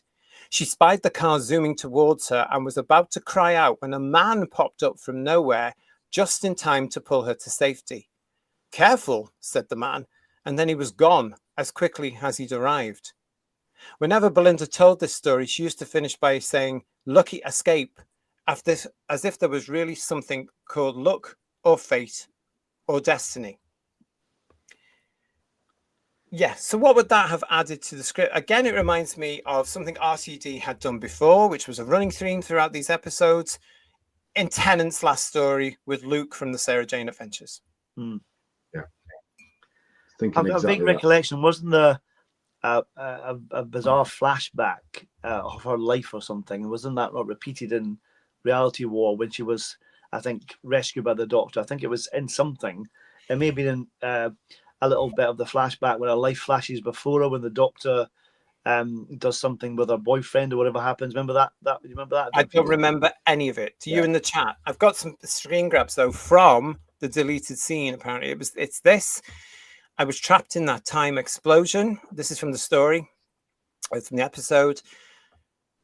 That car when you were 7, says the Doctor. And then there's this. So they actually filmed this scene. You saved me. But the thing is, for the audience, why is that so important? She made no impact whatsoever as a character. Maybe that's why they cut it out, because nobody cared about her, Again, probably wish they pushed her instead. Yeah. Again, it's what a good script editor needed to do. Now, obviously, this is a deleted scene, but it shouldn't have, in my opinion, shouldn't have even got. How much money have they wasted? How much time and energy from a production crew did they waste on filming things that never got into the episode because they didn't have somebody standing up to RTD to say, can you rewrite that, please? It's a pile of poo. Yeah. Well, they wasted it all because they shouldn't have even done the stuff that did make it onto the screen. It was just horrendous, all of it. Yeah, it's the same. Rogue didn't end up on the cutting room floor as well, the entire episode, for one example. Yeah, so, yeah, but again, as we know, for something like Rogue, that was all agenda driven, wasn't that? Was just to turn the Doctor queer, which is another massive mistake of modern Doctor Who, because that's not what the character is. The Jamie 9526, thank you. Jathakam is just an Indian horoscope. Thank you. I didn't know that, but thank you for telling me that. Demorpin is saying, yes, exactly. This is Luke's rescue. Yeah. That's what I got from this as well. So was this an alternative to the guy naming a star after her? No, it was another bit of her backstory. Yeah. And the carcass, what does it add to the story? Nothing.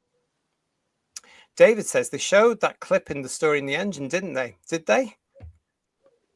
I do vaguely remember seeing it somewhere. I thought it was in the either Reality War or the first episode. I can't remember. Seeing something similar, or maybe a short freeze frame or something in a flashback or something. But so you were paying attention. I was bored. You don't feel inspired to go back and watch it again, though. I mean, I know, Paul, you probably watched it 5 times anyway, but just to boost up the viewing figures to cover up Ben Weir's rating analysis. That's why I did it. Yeah. So. Yeah.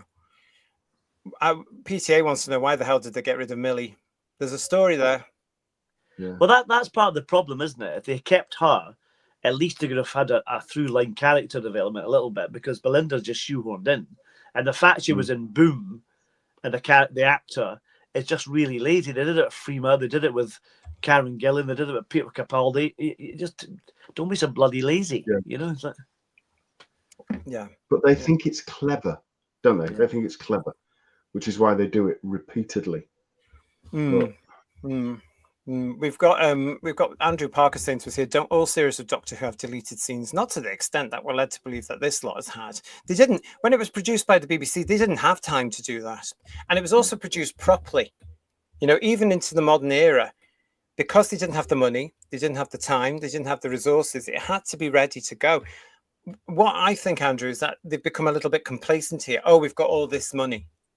Shoot, snip, snip, snip afterwards. How can we alter the script? Look what they did with the ending, with the ratings war. They went back and BBC Studios had to find the money to pay for it, to redo the entire end of the episode. Now, part of me is thinking, good, because I wouldn't have wanted Susan to go off with this girl, this little girl, saying it was her mother, which is done deliberately to upset people. But also, that's kind of like River Song all over again, isn't it? It's the same idea retrashed again, isn't it? Almost, you know. Exactly. Yeah. I just think it's a problem of Doctor Who today, where they've become complacent, and they're not. I've said it before. They just didn't care. Not one of them cared.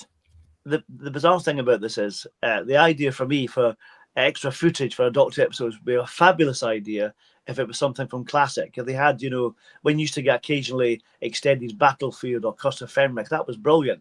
But I can't think anything worse than seeing more of season 1 and 2 from the last era of Doctor Who. I wouldn't want to see any more of it. Thank you. Better if they cut stuff out, really, wouldn't it? Yeah. I'll just wiped all of it like they did in the 60s. Yeah.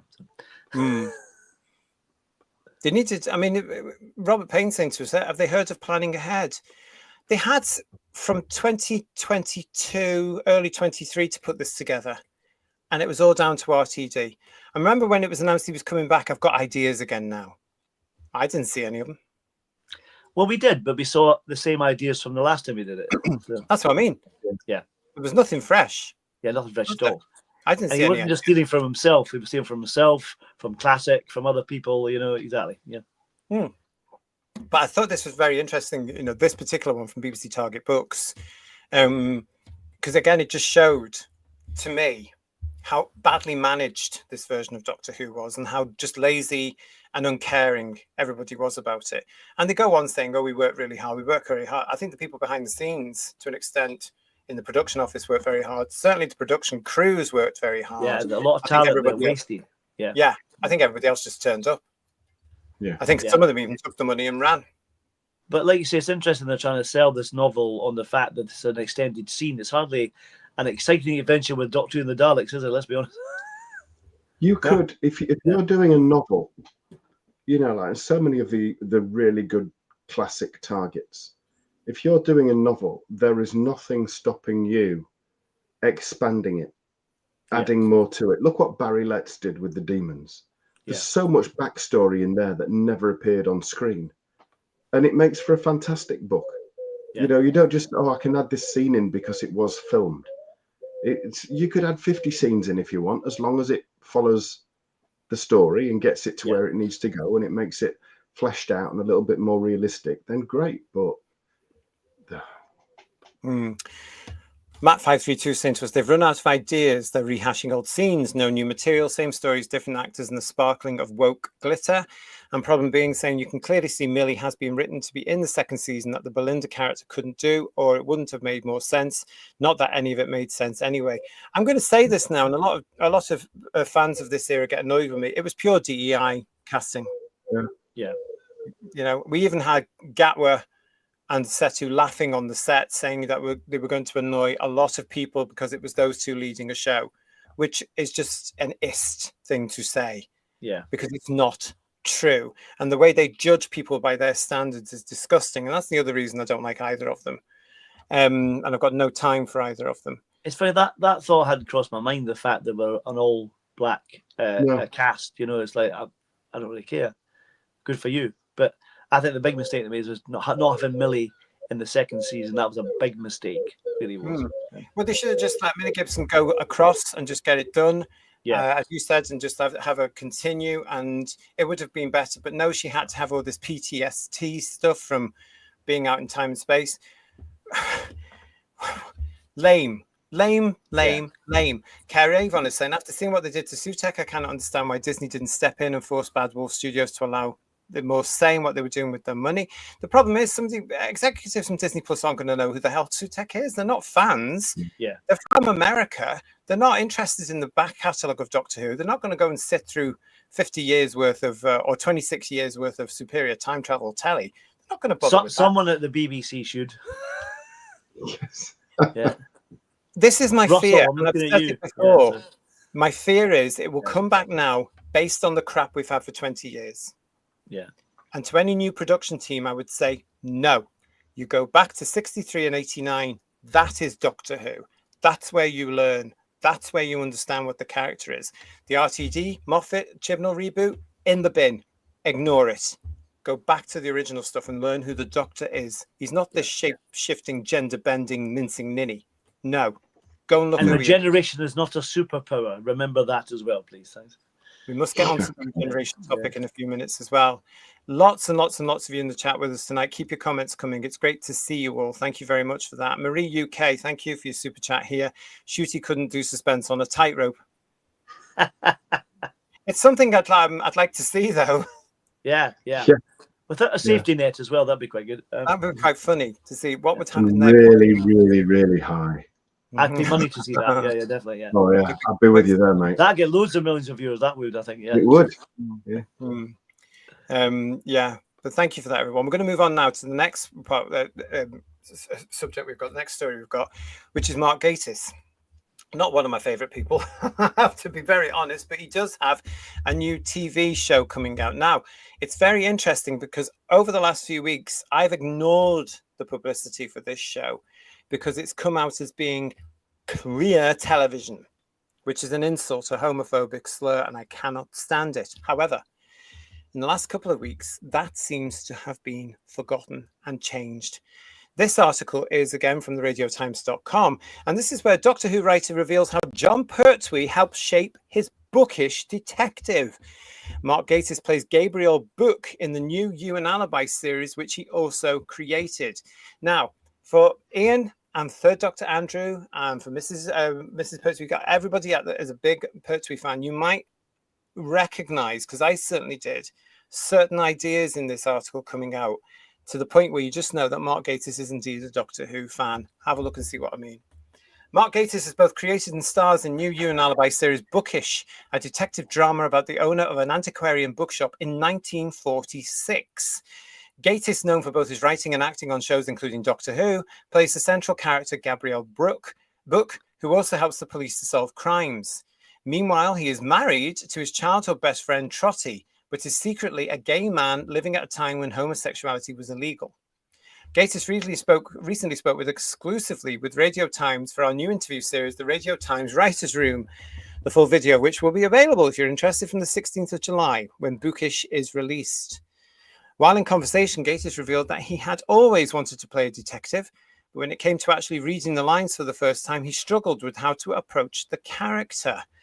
He said, the fascinating thing is, when I came to actually do it, I said the words for the first time at some of the auditions for the other actors. And I kept saying to Carolina Giametta, who's the director, I don't know how to do this. How is it going to sound? And of course, the biggest help was Doctor Who, because I've also grown up with that conversation being had by the doctors. John Pertwee famously said, I just played it as myself.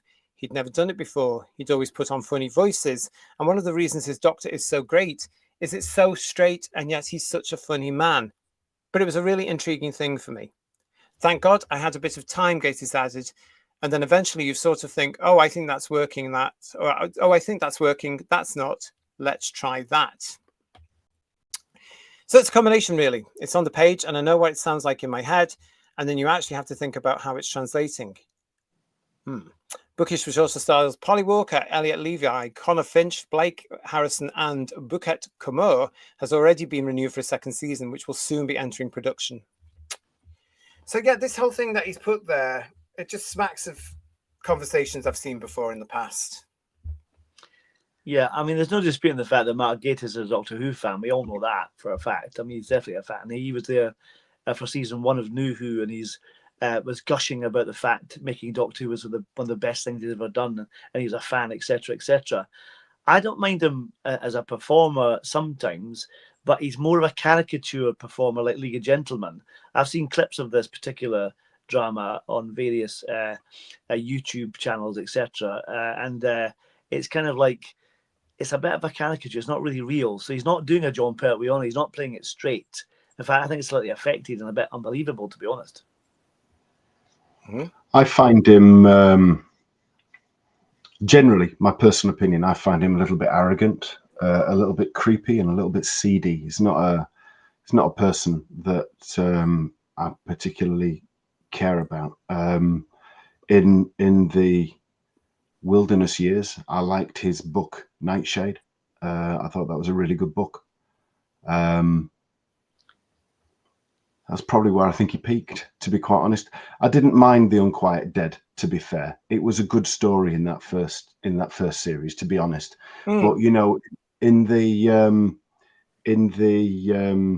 Confidential afterwards, you just picked up a little bit on that arrogance, and it increased over the years. When you got to Victory of the Daleks, and he had that in Confidential again, he was in conversation with Moffat, and I think they were in the old Studio One at Television Centre where they were doing that interview, and they said that they would nominate this as being the part where Pertwee had his regeneration and everything, and they were talking about the redesign of the Daleks, and they were so cocky about the fact that yes, you have to redesign the Daleks, don't you? And of course we all know if you're sensible, you bloody don't. Yeah. But it was that arrogance, and it's never gone away. And I just don't care for him at all. And he shows his limitations as well. He can't write anything that doesn't seem to have, certainly these days, that doesn't seem to have this TQIA element to it. And he's doing the same here. It's like Russell T Davies, isn't he? He can only write stuff with certain topics in it. And no, I've got no time for him at all, personally. But also, I agree with you, Ian. Come on, Paul. No. Because also he's not very original. He's got that same kind of Russell trait to him. He's rehashing similar ideas again, which is a shame, because I personally don't mind him that much as a writer and performer, but I find this particular show looks bloody awful. It really does, honestly. What put me off from this particular show is it was being labelled as the next queer thing, just simply because the lead character, which he's created, is gay in 1940s Britain.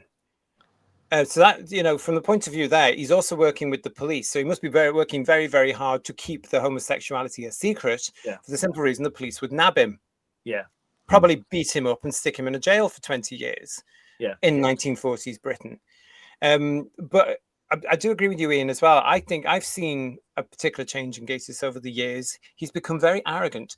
And that smile he seems to have is very cocky. And I think he's become, like you were saying there, I think he's become part of this whole we're right and everybody else is wrong, again tying in where entertainment is now. And he's obviously part of the TQ cult with Russell and with Pryor and everybody else. Mudcrab saying to us here, so Gatiss wrote the character and the show and then didn't know how to play the role. Okay. Duncan the Funky Evans thinks something similar. So he wrote a character he didn't have a voice for. That's weird, isn't it? You think as a writer you'd have it in your head who you're writing for, and he wrote it and he's playing the lead character. Yeah. Well, this is why I think this is all part of this whole sort of, you know how we've seen him on the videos now, and he's got that sort of smile, which I don't trust. And he's talking through the smile. Yeah, that's what I find really seedy. Yeah.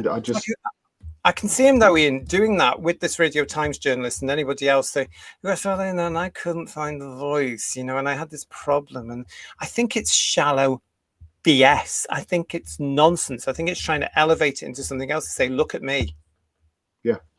You know. Yeah. If you look at our thumbnail, I wasn't going to put it, I'm not going to show it because I can't be bothered. But if you look at our thumbnail, the picture I selected on the thumbnail of him, this guy always wanted to be the Doctor. Oh, God, yeah. I mean, you just have to watch Doctor Who night when he did the Doctor on that one. Remember we did with the those aliens with the bizarre silver hair, and they did all that, you know, all those gags about what they were going to do, like let's drill a hole in the ocean and drain the ocean out, blah blah blah, kind of thing. Oh, it's been done, all that kind of stuff. I mean, you can see why it's been the Doctor. In fact, it wouldn't surprise me if he had been cast by Moffat at some point. You know, if Moffat was brave enough, but surprised but not. It's even the stance. I mean, the picture I selected for the thumbnail, he's got the hands in pockets, the jacket behind the pockets. It's very Davison-esque. Yeah. But you've probably seen the publicity photographs from Adventure in Space and Time when he turns up with Bradley, Reece Shearsmith, and he's dressed as John Pertwee. You've probably seen that, haven't you? That's really I have. Yeah.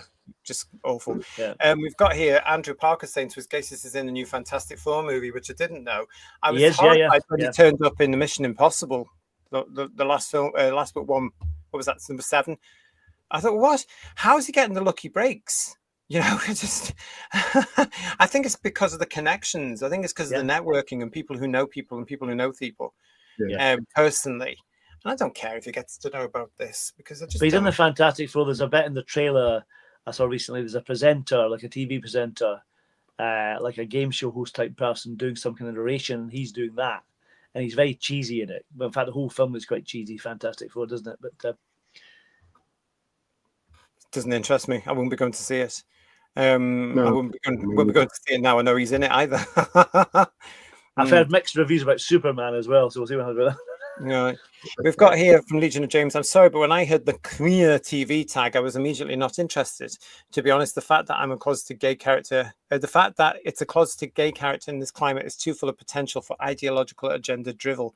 I agree, and that's the other problem with it. So if you're going to be watching this thing, let us know what it's like. Because I've got no time for it at all. But I do agree with what Legion of James is saying there, because I think there's going to be an awful lot of today's viewpoint from these far left nonsense pushed into this. And I think this is going to be very much like Doctor Who was, because again, with Gatiss being that close to Russell, he'll follow his lead. They'll do the same thing. But also, it's not going to represent history, is it? You're not going to see what happened to gay men in the 40s, 50s, 60s, 70s, etc. You're not going to see any of that. It'll be not realistic at all, will it? Let's be honest.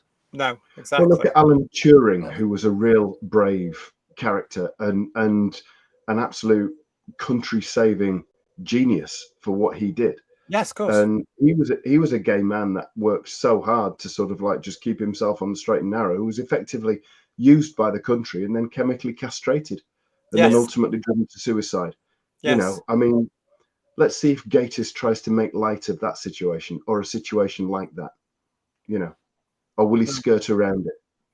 Well, I think they'll probably try and skirt around it because a lot of our history from the LGBT community has been rewritten And there's a lot of misinformed, deluded people when it comes to history around now. And the whole thing about LGBT history is that LGBT people are contributing, some LGBTQ people are contributing to the destruction of the history. You know, if I get told one more time there were transgenders at the start of LGBT rights and they've been there all these years, I don't know what I'll do, because it's a lie. They weren't. Well, I reckon Quentin Crisp will be in it and he'll be black. Bet he is. Yeah. Yes, you're probably right. Yeah. Turn him straight. Probably, I hated the Dracula reboot he did with Moffat. It was terrible, says Julie Wendy. A lot of you talking about that. I never saw it because I couldn't be bothered. I saw what they did to Sherlock. Now, I know Sherlock was popular. I thought it was rubbish. The reason being, never get into it. Never liked it. Yeah. Well, I don't understand why they got so much. Oh, aren't they clever? Aren't they clever? No, they weren't. I read the Sherlock Holmes books as a boy. All they did was went back to the Arthur Conan Doyle reference material and threw mobile phones and digital watches into it. Yeah. Rip off, I called it. I didn't like it at all. Although I did like Benedict Cumberbatch, but I just wish they hadn't bothered because it was Arthur Conan Doyle's stories down to it. It wasn't clever. It was just plagiarism. It would just bring up to modern day times, wasn't it? They've done that so many times before in different genres. Didn't the Americans do it at the same time as well? With Johnny Lee Miller and Lucy Liu, was it that one? Yeah, that's where they turned Watson into a female for some unknown reason. Yeah. Stephen Moffat and Mark Gatiss have had their egos inflated since Sherlock, says Marie UK. Very, very easy to prove. Inspector number 23, Unquiet Dead, nicked the plot from the Outer Limits episode Second Soul. Did it? Oh, right. I didn't know that. Oh, that's very interesting. Thank you for that, Inspector. I did not know that at all. Thank you for that, Farsight. And DC Gamers with the St. Paul is 100% correct regarding Gatiss. He is a caricature performer and has no originality. Everything he does is cribbed from other sources. His first Men in the Moon was dire.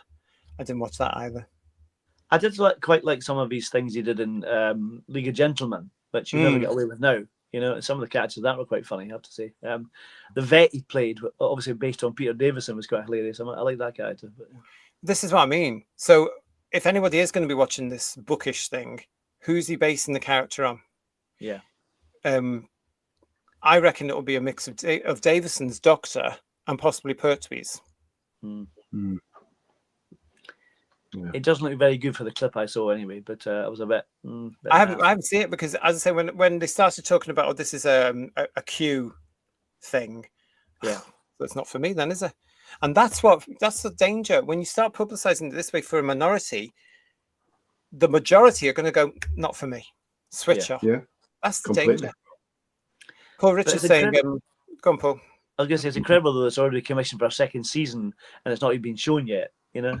Is Disney involved with that one as well? It's very brave of them, as I've said before. You know, because look what happened with Doctor Who. They got to do it all because of the financial way it was set up. Massive flops. Flops. My problem, says Paul Richards with Gatiss, is he's trying to be upper class but isn't totally convincing. I'm sick of the same faces on TV dominating things and also behind the scenes as well. I don't like the Unquiet Dead, says Mudcrap. The Dickens stuff was okay, but having the Doctor becoming scared at the end and needing Rose to help him really annoyed me. And Yokai63 joining us to say Gatiss is a good ambassador for geek culture. He's always raved about vintage horror, sci-fi and cult stuff.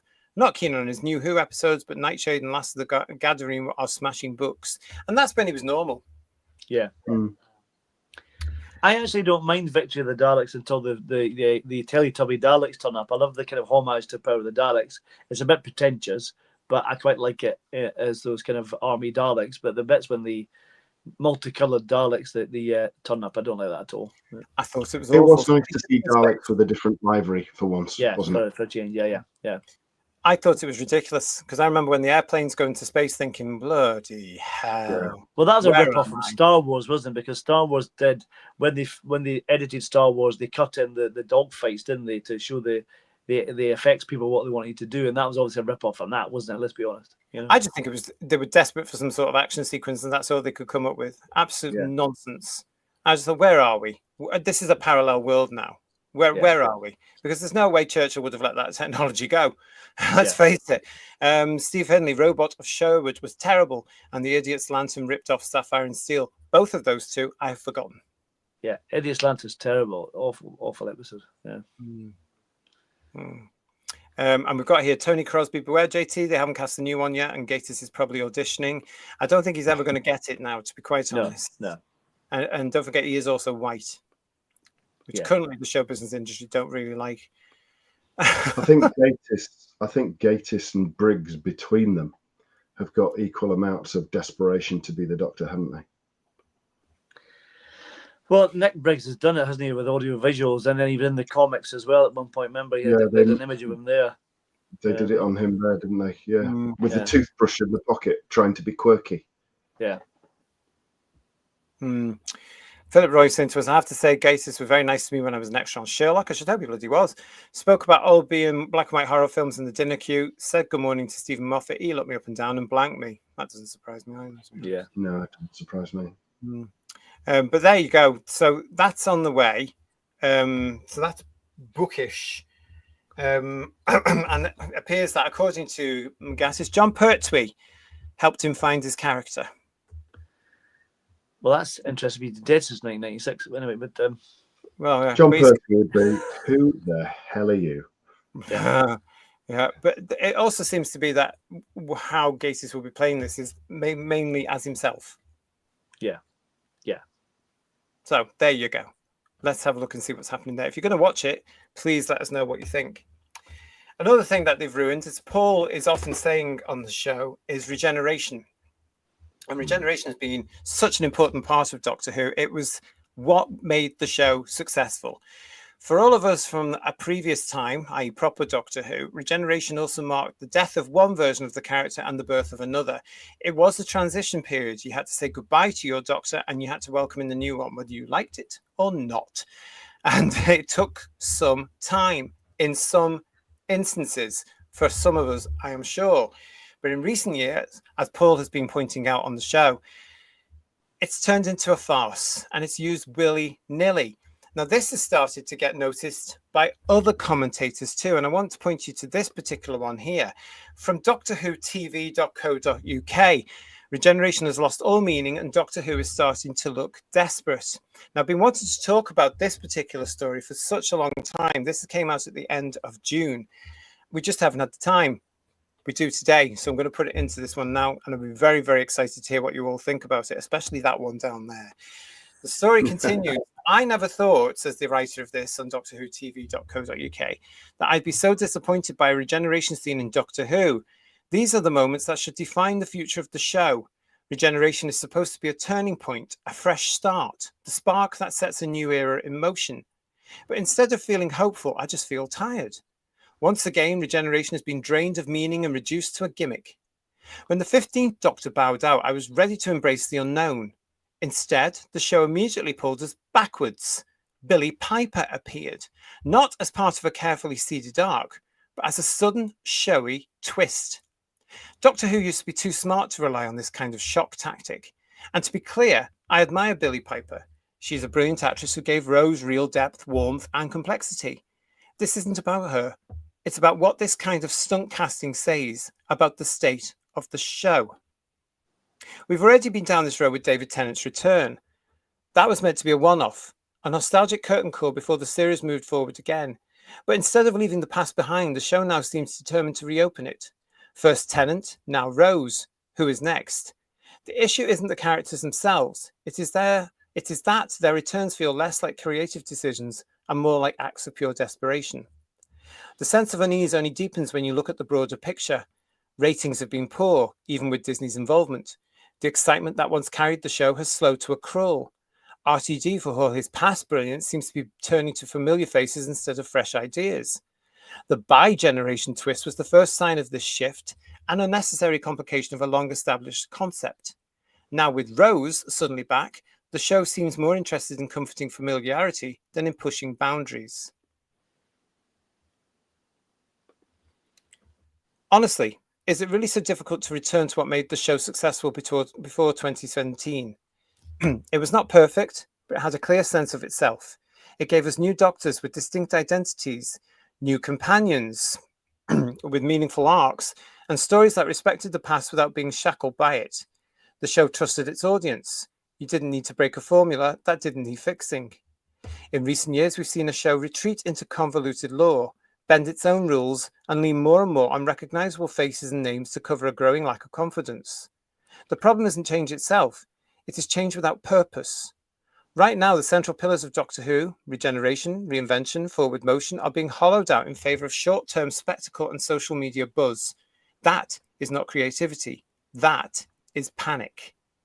And yes, I'm using Rose in quotes deliberately, because right now we don't even know who she is.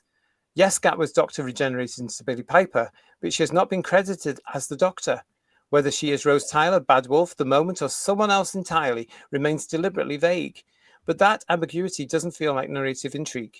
It feels like marketing, a twist crafted to stir up online speculation rather than to serve the story in any meaningful way. This is not the Doctor Who I used to look forward to. The series was never meant to be a nostalgia machine. Its true strength was always in its ability to evolve. Change was the point. The show could recast its lead, change tone, shift direction completely, and still carry on. That adaptability is what kept it alive for decades. And now it feels that the show is scared to let go of the past. Maybe there is more to Rose's return than a publicity grab. Maybe there is a strong story behind it, something that will earn this twist in time. But right now, it doesn't feel like that. It feels like the show is hiding behind familiar faces because it doesn't know what else to do or where else to go. I have stuck with Doctor Who through reinventions, missteps, and flashes of brilliance. But I am growing tired of watching it unravel its own mythology and cheapen its legacy for the sake of a few headlines. I want it to find its courage again. I want it to believe in the future. So please, let regeneration mean something again. Let the Doctor be new, truly new. Let go of the safety net. Because if Doctor Who no longer believes in change, what is it even for? All right, guys, what do you think of that? Well, I agree with a lot of that article. Regeneration was originally invented as a means to an end. It wasn't to a gimmick. They did it to replace William Hartnell, who was sick and couldn't continue. So they got an idea of regeneration and turned him into Patrick Troughton. And that was done beautifully. Patrick Troughton was wonderful as the Doctor, and it worked that one time. It wasn't meant to be a continuous thing. It was a one-off originally. And then it continued, got better and better. And you cared for the actor who played the Doctor. It became a really important part of the series. But now it's been completely trivialized. And I've been saying this for ages, as you know. And the Doctors we've grown up with, when Pertwee left, I was still quite young at the time, but I was quite sad of him leaving. When Tom left, I was in tears. I was gutted. I really cared for the Doctor. At this stage now, it's so trivialized. You don't care for the actor playing the part often. They've not been there long enough. They're not established themselves. And in Ncuti's case, I'm still trying to find the Doctor, and he left last month. You know what I mean? So Marie UK's just given us a super chat. Thank you, Marie, lovely. I lost interest and excitement in the regenerations after Jodie. You just think, oh, who the hell have they got this time? Now, this is tying in with what Paul's just said, I think, Marie, because one of the reasons I don't think regeneration works anymore is you don't get attached to the Doctor. Yeah. He's there for 10 minutes. 3 years might be enough for an actor, especially, and I understand where Matt might have been coming from, where Tennant might have been coming from. Their careers were calling because Doctor Who had been so successful and they had contributed to that. Yeah. However, it's not enough in my eyes. I think, from your example there, the reason that people would have cried over Pertwee and Baker, Tom, is because the length of service they did. So you get to know the Doctor. So when they effectively die and you know you're not going to see them again, it means the character's going to die and you're not going to see that version of the Doctor again. Likewise with Hartnell and Troughton, although they didn't do 5 years, 7 years, their 3 year stints may as well have been 6 years, the amount of episodes they did. Do you know what I mean? That's what I mean, yeah. Because it's totally different. So that's why you did feel sad. I'm sure you felt sad as a Doctor Who fan when Hartnell left in 10th Planet. And then, like everyone does, you immediately forget the previous one and then love the next one, which you really do normally, apart from in the recent iteration where you think, thank God he's gone. That's what I felt, you know what I mean? Well, what do you think, Ian? Well, I pretty much completely agree with my esteemed colleague here. The checks in the post, Ian. The previous Doctors, and by that, yes, I'm talking about up to Tom Baker, were there for so long and were so good that they were an essential part of your life, you know, and for us, they were an essential part of growing up. I was in tears when Pertwee left, and I knew Logopolis was coming. Obviously, you know, we knew it was well signposted, wasn't it? But it was still heartbreaking to see Tom fade away like he did.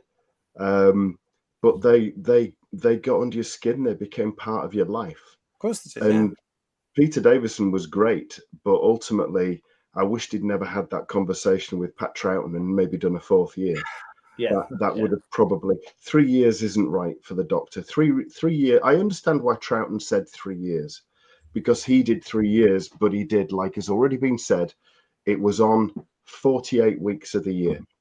So that's a shit ton of episodes. Whereas Davison was on for 3 years, but only for, well, I was going to say 6 months, but it wasn't by that point because it was twice a week, wasn't it? So he was there 3 months for 3 months. And then it was gone. And he just had that benefit of the one special.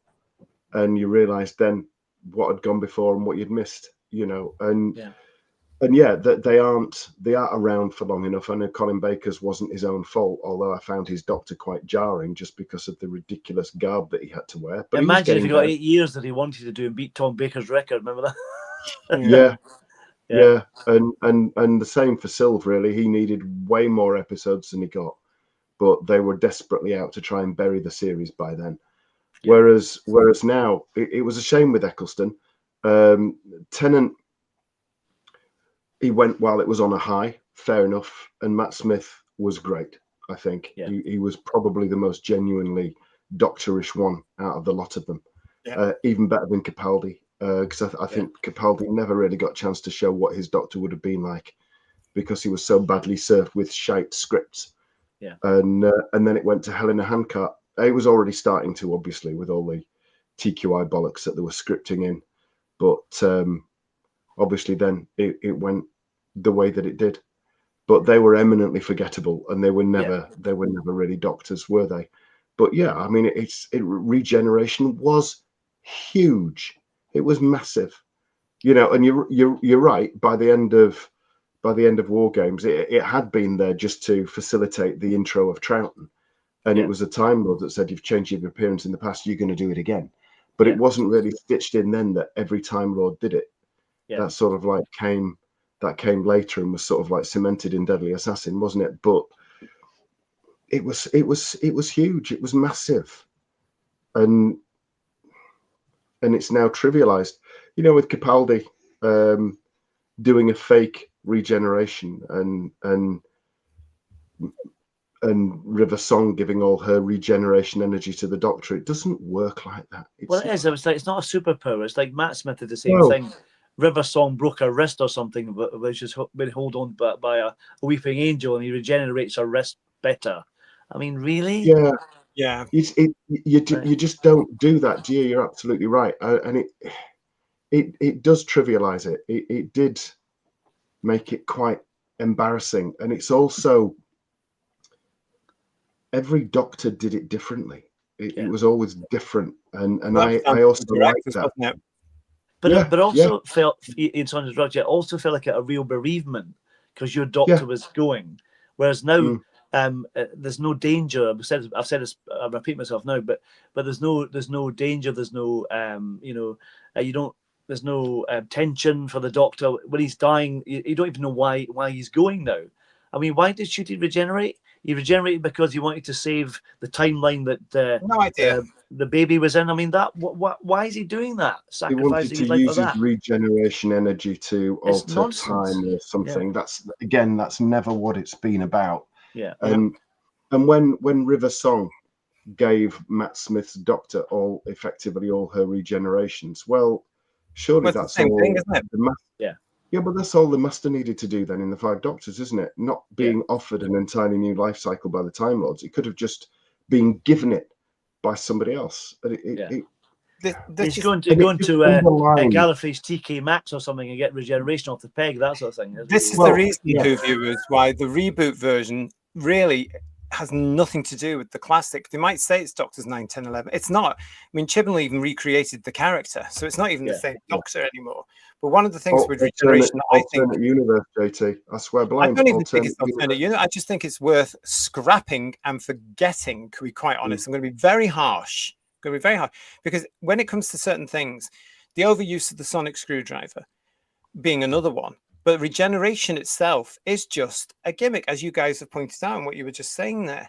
And I mean, can you imagine at any time through Pertwee's era or Tom Baker's era, or, you know, we didn't hear about it. It was just the necessity when the actor wanted to move on. And the production team knew it was there when they needed it.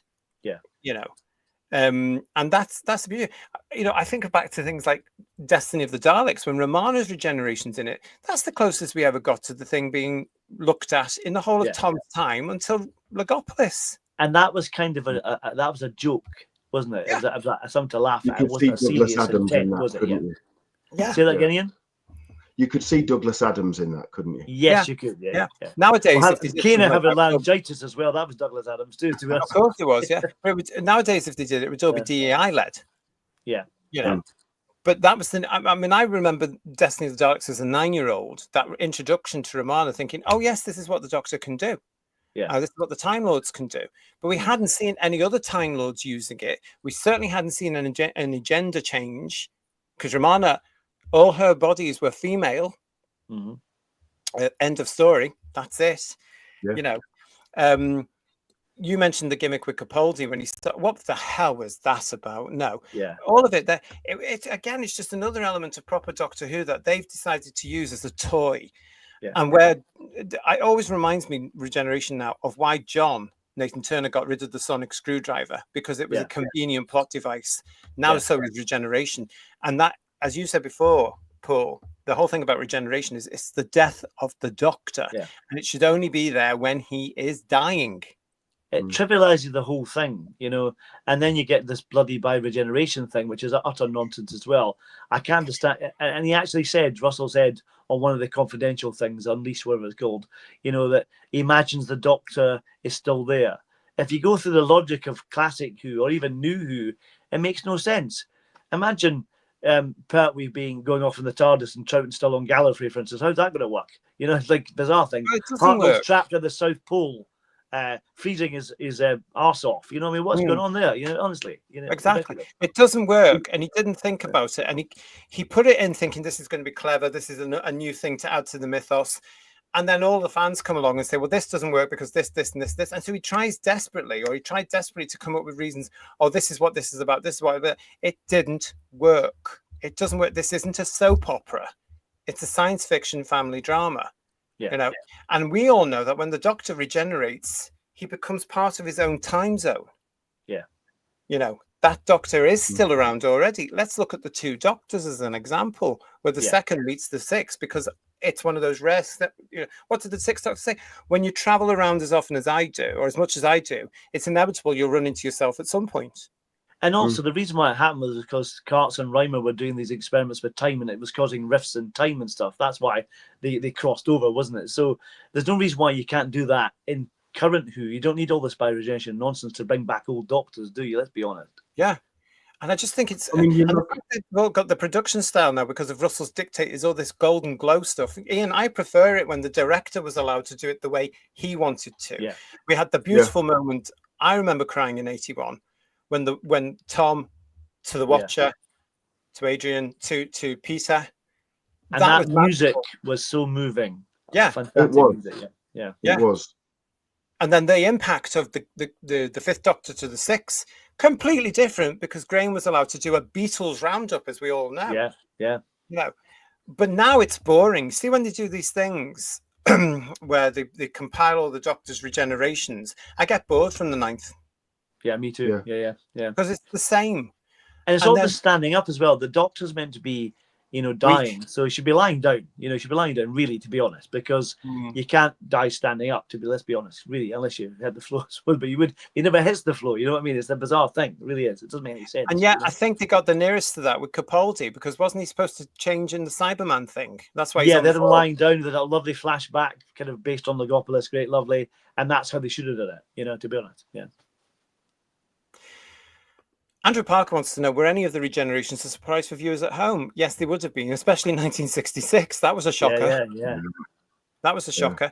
1970 in a way, even though you never saw it, because to be quite honest, it was never going to come back again.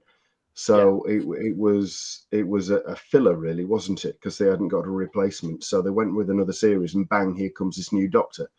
And that probably shook things up the most, because it was a new Doctor, it was a new style, it was earthbound, and it was in colour. There was a lot that would have shaken people up on that one, I think.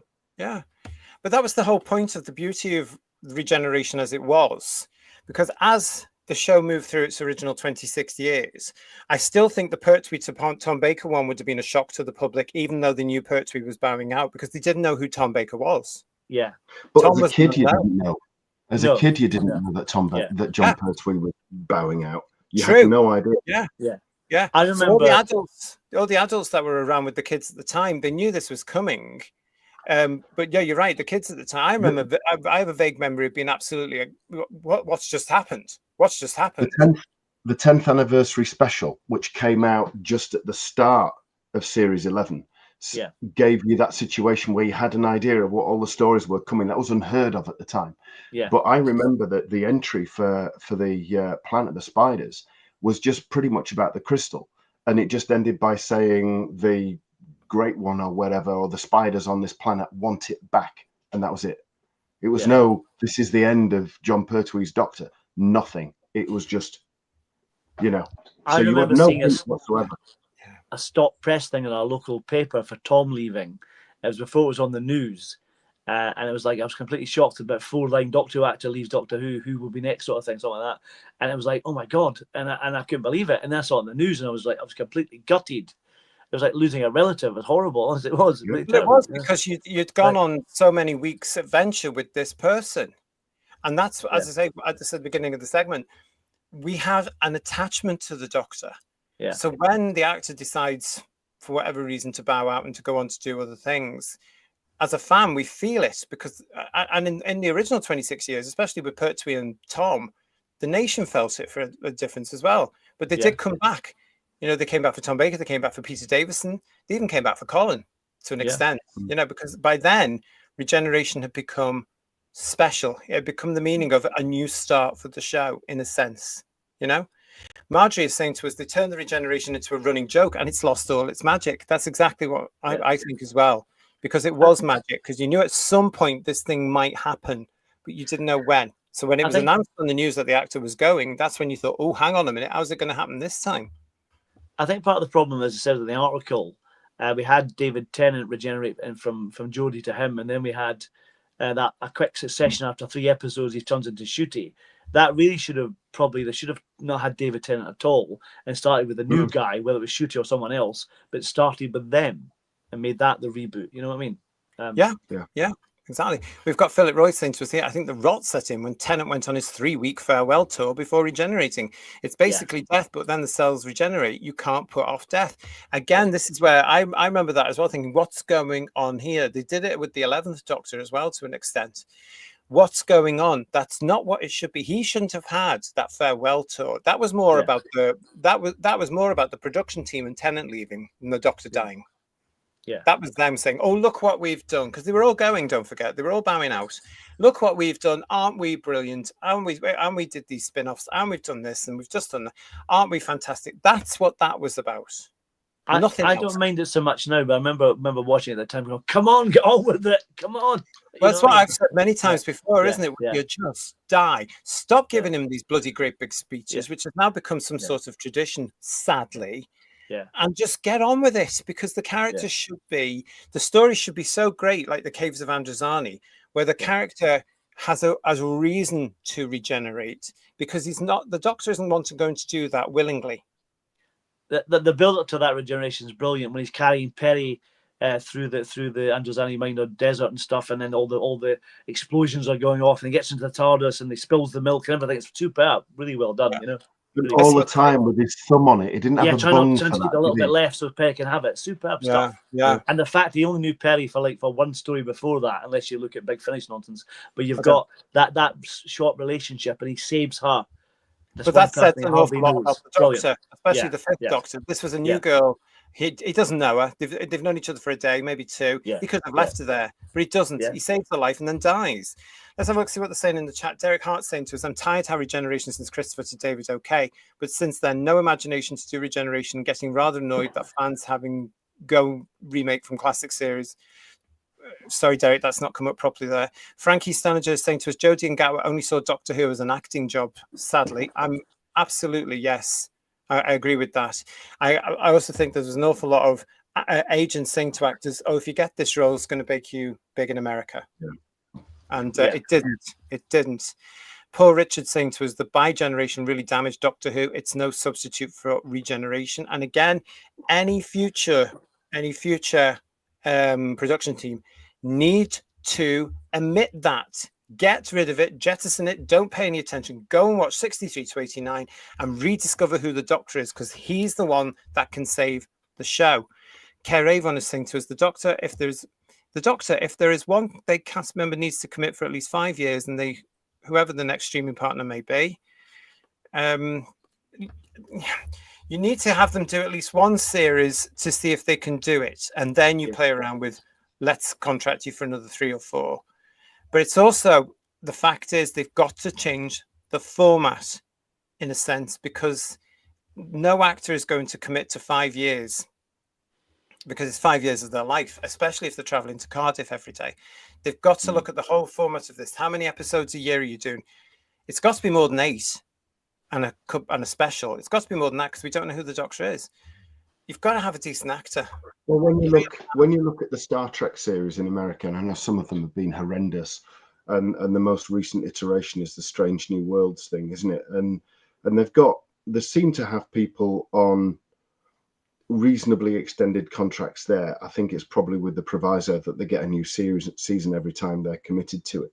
But they seem to be able to put 15, 20 episodes together every series, and I don't see why they can't do the same here, really.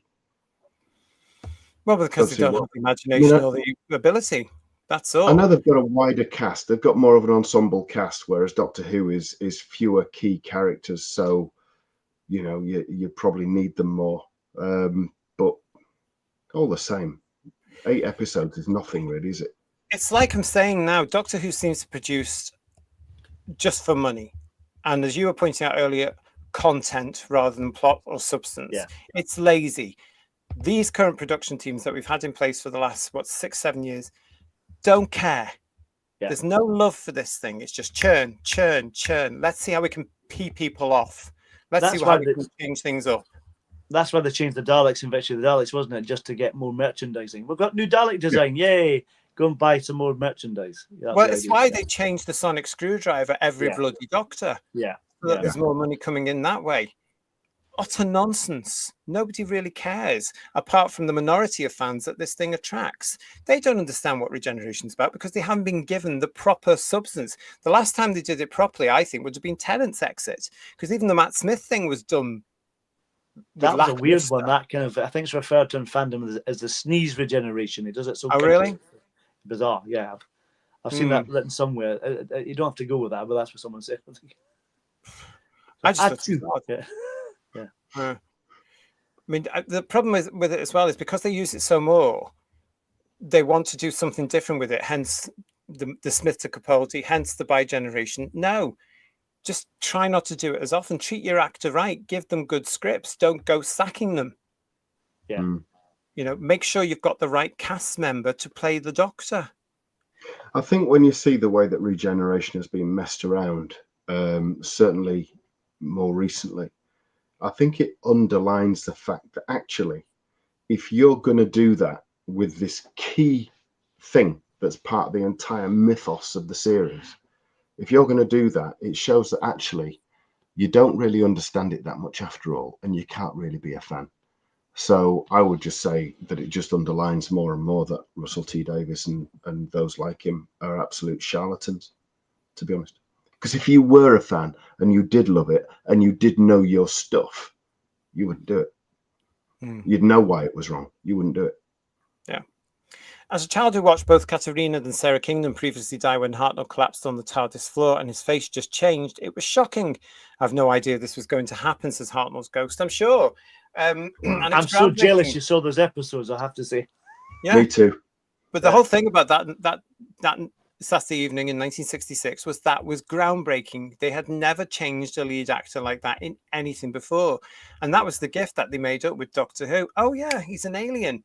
He's got the power of the TARDIS. And the idea of changing the actor completely, a completely new personality, is a genius idea. So easily could have got someone to do Richard Hurndall or David Bradley after Hartnell, but they didn't. And that's the genius of the whole thing, isn't it, really? You know? Yeah. And that's what kept it going for all those years to this day. But I just don't like the way that people today, Who viewers, take the P out of it, and it's a convenient gimmick. Yeah. You know, and they've changed it from what it was. And I agree with Paul. I think it's lost that whole special and exciting element of the character, because it's every 2 minutes there's something to do with it. Even that awful character Clara said to the Doctor, I'll smack you so hard you'll regenerate. It's become like everything else in this modern version, self-referential. Yeah, yeah. And they think they're being clever with it. This show needs a good long rest, Who viewers. You know, I've been saying 5 years. I don't think we're going to get it with BBC Studios so intent on getting it back somehow next year. Can you imagine, just going on a tangent a little bit, can you imagine, and I've forgotten Bradley Walsh's character, what he was called. Graham. Yeah. Graham. Can you imagine if Graham had turned to Whittaker's Doctor and said, I'll smack you so hard you'll regenerate? No. Can you imagine? It wouldn't be allowed, quite rightly. It wouldn't be allowed. Yeah. But it was okay for her.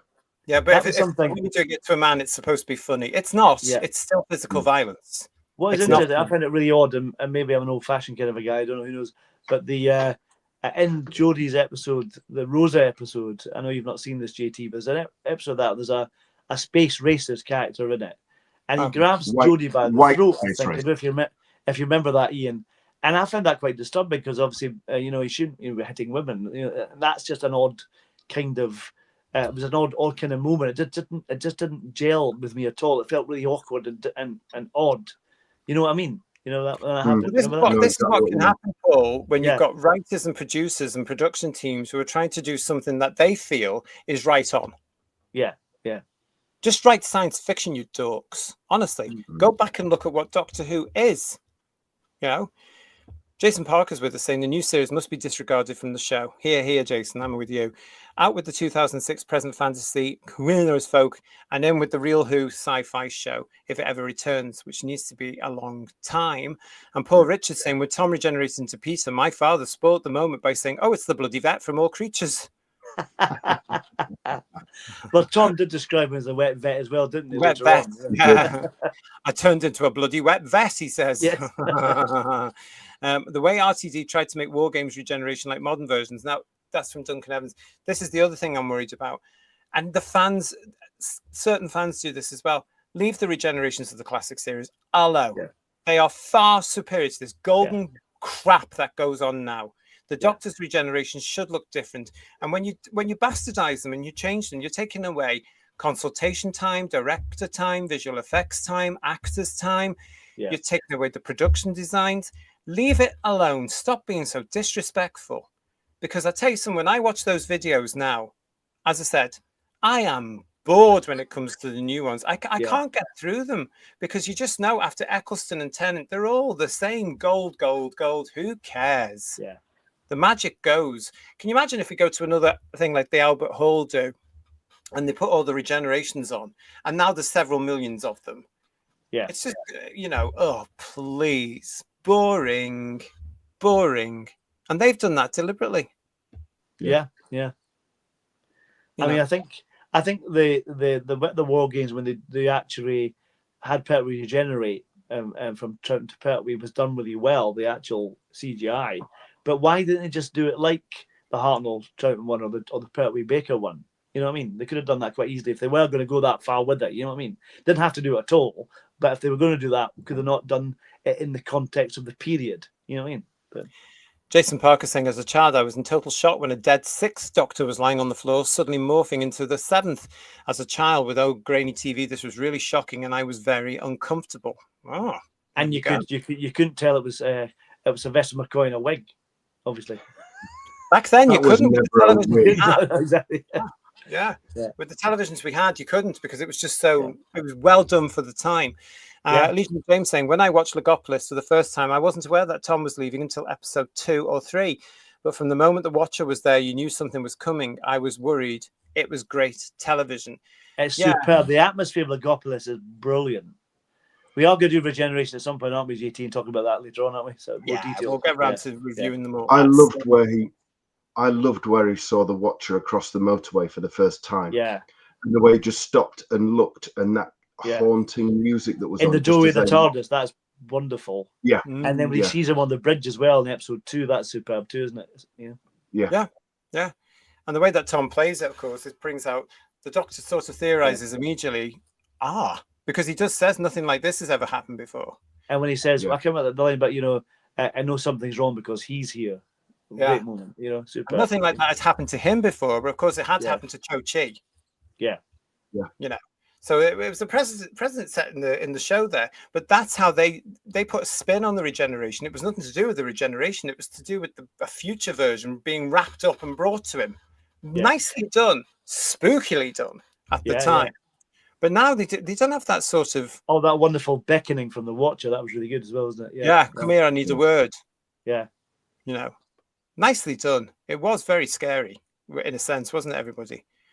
But this is the problem. I think, again, it's typical of Doctor Who as it is now. They've got all these lovely things that have been handed to them by 26 years of proper television, and they've gone and crapped on it from a great height with everything. Yeah. Because they think they can do it better. Oh, they did do it. They're all out of a job now. All they've done is succeed in proving that they can't. My concern about all of this, and I agree, to the person that wrote that article. Sorry, I had your name down there, but I've forgotten. But to the person that wrote that article on Doctor Who TV, I agree with you completely, and congratulations for writing it. I'm so worried that any future production team will look at the modern version rather than the original version and get it all wrong, and therefore it will fail again. I mean, even if they do bring it back, and let's say speculatively that Billy is the Doctor, right? That's going to be awful. So that's not going to happen. That's not going to happen. So she can't be the Doctor. If they come back, bring it back, and it'll be a stopgap between, like they did with Tennant, a stopgap between her and the next person. That's what they're going to do if they do bring it back. They're not going to, so don't get your hopes up. But let's theorize that's going to happen. Then what's she going to be? Bad Wolf, the moment. What's she going to be? Rose Tyler? How's that going to happen? What's happened? Well, at the moment, none of us care, do we, Who viewers? They can do what they want with this if they come back. It's probably based on an effect for the Sontarans, where what's her name gets zoomed up, and that's what happens. She's been taken from Earth, and she's not regenerated at all. The sensible thing, of course, for any of them to do is just ignore it. Get rid of RTD, get rid of all these little cronies that have been producing it. Give it a few years off, reboot it properly and sensibly as Doctor Who, and start again. Yeah. Don't even I've said it before, I'm going to say it again. You don't even give him a regeneration. You don't give him a number. It's just the Doctor. Let's go back to that, shall we? Yeah. Let's go back. That's the problem with this new version of Doctor Who. 20 years it's gone for. And it's just been stretched into all sorts of things. If you see where this show was in its 20th year, compare it to 1983 when we were celebrating 20 years of Doctor Who there. Yeah. And they still did it properly. We had the 5 Doctors, I mean, it's just nonsense, isn't it? Where it was originally when it was 20 to where the reboot was when it was 20. Come on. Well, fortunately, we've only managed 15 seasons, which is a blessing. So, yeah. Well, listen, great chats tonight, everybody. Thank you very much for joining us. You have been watching Who's Views. Please don't forget, if you've already subscribed to the channel, please make sure you are still subscribed to the channel. If you're new to the channel, welcome. It's great to see you. Please subscribe. Give us a thumbs up for this show as well. We appreciate that. To Third Doctor Ian and Paul, thank you so much for joining me again for the chat tonight. Really good conversations. I really enjoyed that. Yeah, it was fun. Thank you very much. Thank you. Yeah. Lots more coming up for you as well on the channel this week. We've got our Blake 7 review, Duel Series 1, Episode 8 tomorrow. And also on Tuesday, we'll be back with the Who's Views Recommends. We're going to be talking about Department Q. And as ever, when they drop a headline, we're going to be here to talk about it. So stay with us. From Ian, from Paul, and myself, take care of yourselves. We'll see you again soon. Ta-ra, everybody. Good night, everyone. Bye-bye.